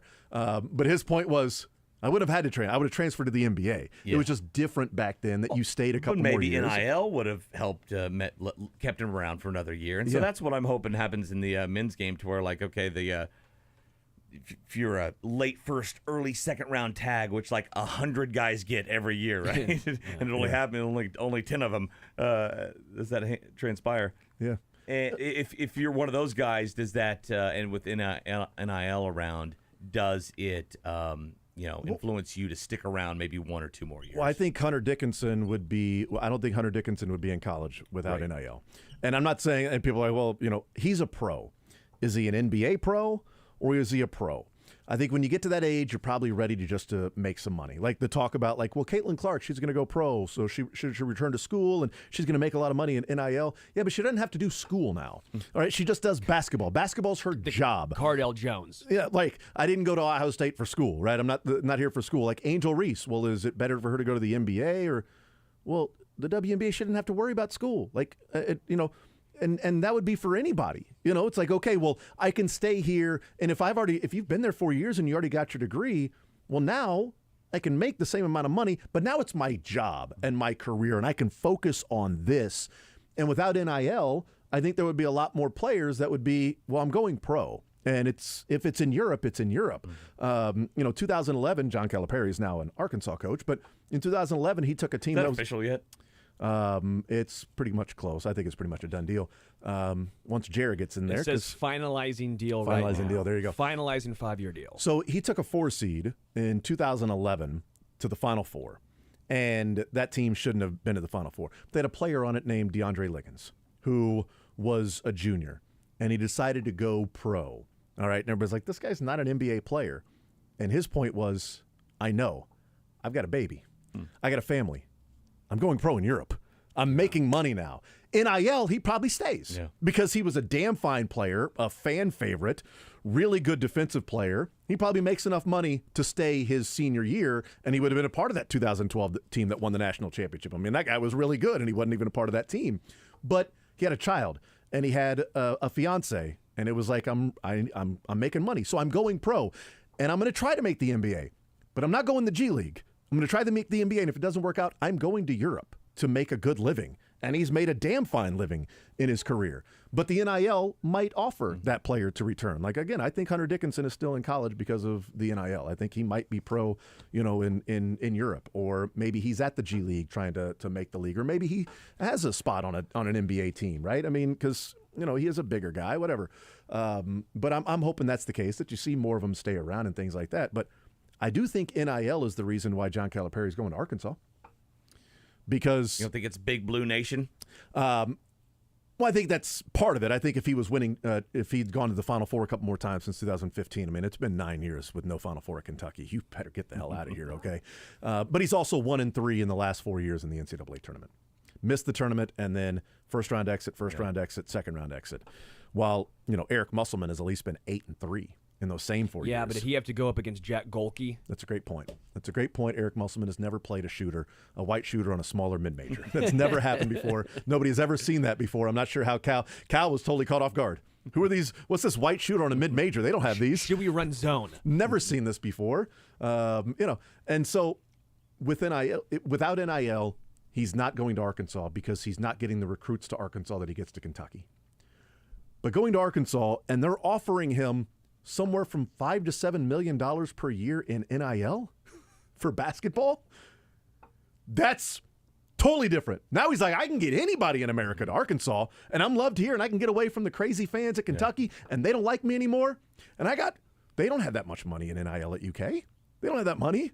That's way more money at Arkansas for the NIL that they're putting together for him. So without NIL, I don't think he leaves Kentucky because you're not going to recruit like that at Arkansas like you can do at Kentucky. Now he can afford anybody in America to go to Arkansas. So in a way, the NIL has also had John Calipari transfer. So Arkansas basketball has more money for NIL than Kentucky basketball. They are putting together, so the Tyson family, they're they're putting all together, down there, and they have been, they are willing to It's invest. chicken. Yeah, chicken nuggets. The Mike Tyson family are willing. They are apparently, with the some of the reports behind the scenes, are going to invest millions and millions of dollars on a yearly basis in basketball if they were to get John Calipari. They're ear-shaped nuggets. Jerry Jones also willing to invest money in the basketball Arkansas program if Calipari gets there. So part of the deal for Calipari is you're getting $8 million a year, but it might be upwards of $15 million total with your salary and NIL here at Kentucky. Well, let me per pull year. a Josh Or at, Briscoe for Arkansas. you guys. I'll pull a Briscoe and go off topic since you said Tyson. Mike Tyson, everyone's seeing how he's going to fight one of the Paul brothers in boxing. I mean, this is Jake. going to be insane. Like, this is... What'd you say? Jake? Oh, Jake. Paul, I thought you right? said something else, and I was very caught off guard for a second why I said what. Anyone else, like, stoked to watch this? That I get it's a, 50-year-old man? Yeah, I'm hoping that Have he you, knocks him out seven, I quickly. have you 57. seen him train? Oh, I'm hoping he knocks him out. Yeah. Have you seen Mike Tyson train at his age? This is Yeah. it's absurd. It's obscene. Yeah, I wouldn't enter the ring with Tyson. I mean, well, I'll enter the ring for the right amount of money. Yeah, Sure. I shouldn't say I wouldn't. Dog, enter the ring. that guy For is fun, I wouldn't enter the ring, just for fun. S's and G's. Let's see what he's still the got. Paul brothers are better at boxing than I want them to be. And look, age matters, size matters, reach, all that stuff. I hope it does not matter with Mike Tyson because my entire childhood would be just erased. 'Cause I mean, that was the biggest. We had HBO, and every time he fought was just a huge event. Absolutely. And I've then he lost. never and- once thought boxing or stuff was fixed. I just don't. Maybe I'm naive. Really? Don't look Yeah, at me like that's, that. It's interesting. There's never been What a a- fight what a that's been weird fixed take. in boxing. But That's an odd take. but- That's Have an you seen the interesting movie Snatch? Digstown. But my point is, if Mike Tyson loses to a Paul brother, then I will. Will you be appalled? Will you look at boxing and think that it needs to have Paul Bearers now? You can turn my mic off. I'm wearing these glasses, so don't throw to me with one of these jokes to go to break. I can't see. You can't see me point Cannot to you. see a thing. So All right, we'll take a. You eclipsed that conversation there. We were just going strong with Arkansas and Cal and all that stuff. I got excited about. I saw Mike Tyson doing his boxing training videos, and he's calling out the Paul brother, and I'm all Mike Tyson right now. I think everybody is. I think so too. We'll take a timeout. We'll come back. We'll go dark for a few minutes here on this segment, but you'll hear some commercials, so not totally dark. Only 90%.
Free estimate 816-966-1101 or pyramidroofingkc.com. Sterling, you familiar with Learn Funniest Best? Oh, Good. yeah, baby. Good, great, grand, wonderful. Get on the bus. So one of the things that I learned from the weekend, and I'd mentioned it just a little bit in you guys talking about LeBron taking credit for discovering Caitlin Clark's talents in Des Moines somehow. That came back to that. But I joked about, LeBron seeing her on the soccer pitch and thinking she can be a great basketball player. Turns out Caitlin Clark was a really, really good stud soccer player while also being a phenomenal basketball player. While playing for the U16 team, Team USA in basketball in the FIBA championships, Caitlin Clark, she also played varsity soccer as a freshman.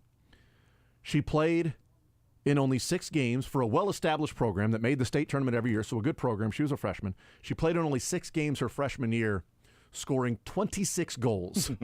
Wow. Was the only freshman named All-State that year in the 6 games. She played in while playing with the U16 FIBA championships and Team USA. And then her sophomore year, they decided that she needed to focus on basketball and no more soccer. 6 games, 26. There was a whole story about her as a soccer phenom, as like 11 and 12 years old, and her playing for all these tournament teams and traveling teams, and her, with these crazy goals. She making goals from midfield. They told a story of, she asked the coach, "Can I just kick it from midfield to score?" And he was like, "Well, do whatever you want." So they had another girl touch the ball, and she came in and kicked it, and the goalie was out of place, and it went over the goalie's head and into the goal. Tied up 1-1. So they had all these stories about her on the soccer pitch, and then her dad talking about why eventually they chose basketball. But it was like, she could have been a pretty badass soccer player too. So that's what I learned, is that maybe she's just an awesome athlete that has sort of that competitive spirit that's like a bleep you on whether it's the soccer pitch or the basketball court. Usually those great ones, they were pretty good at other stuff too. It's not exactly right. Man, LeBron was only good at basketball. He couldn't have done anything else. Mahomes, only a quarterback, right? Only a quarterback. He was just a specialized quarterback. Else. Never played basketball or baseball or anything. What'd you learn, Sterling? I learned that Ladd McConkey is apparently a very good ping pong player, and that he respects Mizzou a lot. He's a very big respecter of Mizzou. You learned that? I asked him Those that. are 2 random things to learn about Ladd McConkey. Yeah. I know you interviewed Ladd McConkey. I interviewed him. How was the lad? Very good dude. He made me really want the Chiefs to draft him at 32. Well, that will make Stephen St. John's day. He is his draft crush is well known, is Ladd McConkey. And I ain't disagreeing with him, by the way. Can I give you a comp? I think Sure. he is the I'll take a compliment. offensive version of George Karlaftis, where I think you have a guy who can step in week 1, game 1, and make an impact, while he might not have the upside of a superstar player, which, again, when you're drafting at 32, it's hard to find, but you have a guy who can come in game 1, week 1, and you can trust that guy. You can do that with George. I think you can do the same thing with Ladd McConkey. Nice. Okay. What'd you learn, Mick? I learned that back in 1972, a pitcher named Wilbur Wood for the White Sox, he's a knuckleball pitcher, started both games of a doubleheader. Wow. Amazing. He lost them both. I think he didn't record an out of the first one. And they're like, "Well, you didn't throw much the first game. We'll just throw the second game." You're a knuckleballer. You can throw all He threw day. 379 innings that year. 379. It should be mandatory. All pitchers should throw knuckleballs. There you go. We'll get rid of Tommy John surgery. Yeah. He got shelled against the first team game 1, and they're playing the same team game 2, correct? That's how doubleheaders work. Yeah, so no. I'm glad you're with me here. Well, I'm just making sure you're with me, actually. My point is, you get shelled at game 1. He was against really good. The same offense.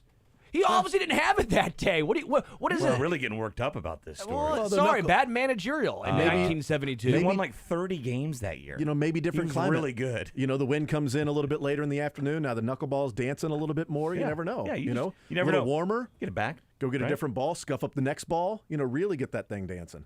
What'd you learn, Dylan, besides doubleheaders are against the same team? So I learned that Caitlin Clark scored more points this season than Iowa football did the entire 4 years that she was in college. I bet it's not even close. It is close. It is? So awesome.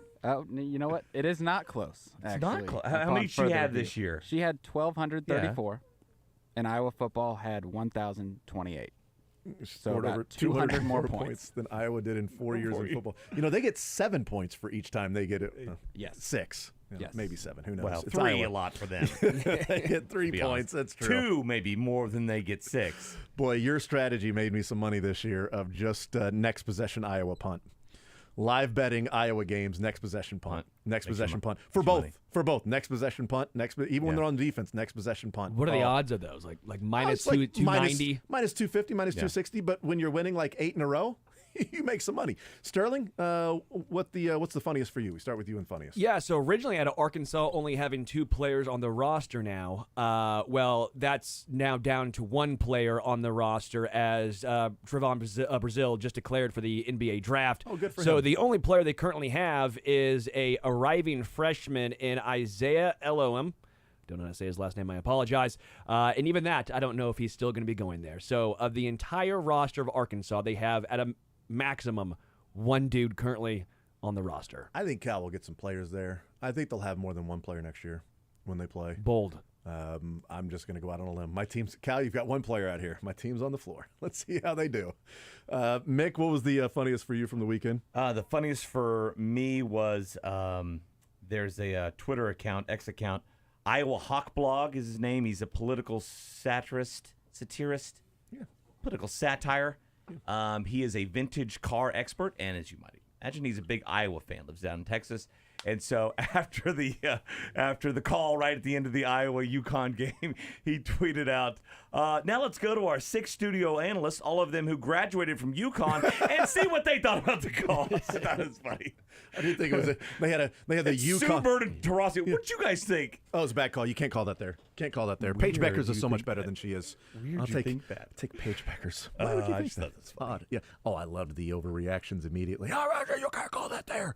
Totally a good call with James Bradbury, though. They wanted to get her to the championship game. Even Chiefs fans are having things rigged for him. To Well, win and then championships. ESPN did a horrible job of just showing the one tight replay of the top part of the torso, and it didn't look like a whole lot there from that angle. Then you see the wide angle of it was like a good Will Shields thought that was a good block, right? Yeah, It was stuck the left leg out and then gave a little forearm shiver. it was like a PAT block. You just go out.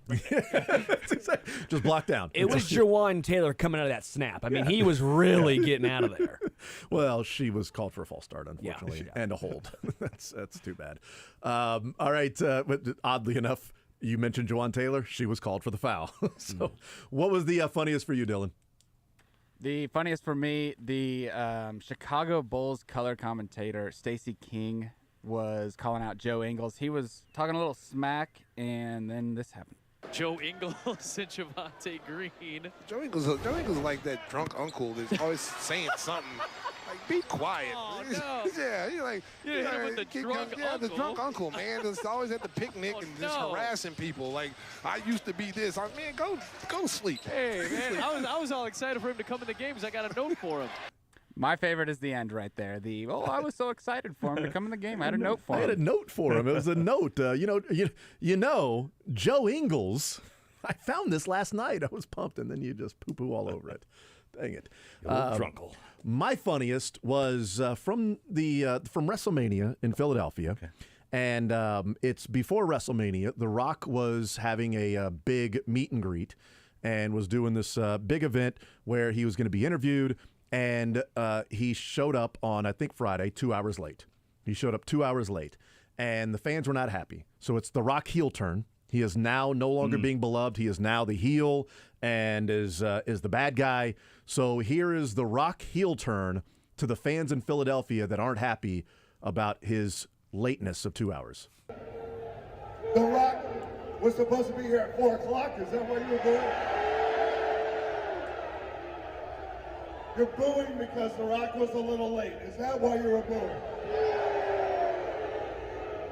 Why was The Rock late? You want to know? No, you want to know why The Rock was late? Are you sure? You want to know? Why The Rock was late? He was watching YouTube, watching Jalen Hurts lose in the playoffs again. You boo because it's the truth. Now, The Rock has shown up. You got greatness in front of you. You stand there, shut your mouth, and enjoy the ride that The Rock is taking you on. Oh, Lean into that, the baby. full heel turn with The Rock. You want to know why The Rock was late? I was watching YouTube of Jalen Hurts losing in the playoffs again. You're booing because you know it's true. What was the best for you, Mick? The best for me was so the golf tournament Valspar, right? On what was the Valero. Yesterday, Denny McCarthy played 72 holes of golf in that tournament. Had 92 putts. That's unbelievable. Insane. 1.27 putts per green. It's just, I didn't think that's humanly possible. And then he goes to the playoff hole and just dunks one from about 100 yards. Against the 20 guy- yards against a guy whose shoulder had popped out. And so Akshay Bhatia then decides, like, well, I'm going to get a trainer and make sure they pop my shoulder back in, put some tape on it because I have an 80-yard chip shot, and I don't want to do the same thing. And he ended up winning. Crazy. Dylan, best for you? Short and simple. I don't know if you've seen it. They photoshopped Calipari's face into the Petrino neck brace photo, and I was hoping beautiful. you'd seen it. Oh, I saw it. Amazing. It's so great. It might be my Twitter avatar moving forward. I'm not sure. My best goes back to WrestleMania, too. Jason Kelsey showing up at WrestleMania in the luchador mask and then revealing himself. And Jason Kelsey just... I don't know that he's going to wear a shirt in retirement now. So it's like J.R. Smith after they won the championship. He walked around shirtless for the next month. That's what Jason Kelsey should do. What's the best for you, Sterling? The White Sox deciding to grab all the former Royals players and personnel from the 100-loss era and then being surprised when they're 2 scoops of ass. I am shocked that the Benny Hill music is not playing at all times when they take the field. I don't know if you guys saw earlier they couldn't get a first base coach about a week ago. That's right. Couldn't find a first base coach. Anybody? Somebody Anybody. get out there. Anybody.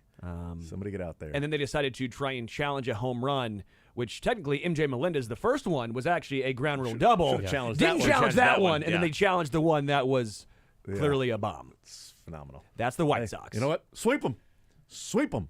Right on back to Chicago. How many games do you play in your division now against each team? It's all- not 19 anymore, No, is it? it's That not. It's not a stinks. weighted schedule. It's a balance now. It's stupid, not unbalanced. They should unbalance these things. I had to watch them for years when you had season tickets. I had to watch the Tigers and White Sox for years. When they had Frank Thomas, and now I got to watch them. Put your thumb on Way the less. scales of schedules and make this thing unbalanced. I'm the sports director. You should do that. I can do that. More zone next.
Pretty plus the points. Give me the Huskies. Huskies -7. Dylan? Yeah, give me Huskies -7. All right, we're split. I like it. I like that. We'll see. Clips going on right now, in case you didn't know. Kevin Wilds tweets out, sunglasses store. If you ever want to go to the beach, the lens needs to be polarized, and those start at $125. The Eclipse, you can use these to stare directly into the sun for $3. So true. Later, guys. Enjoy the Eclipse, everybody. Program next. Yay. National Championship tonight.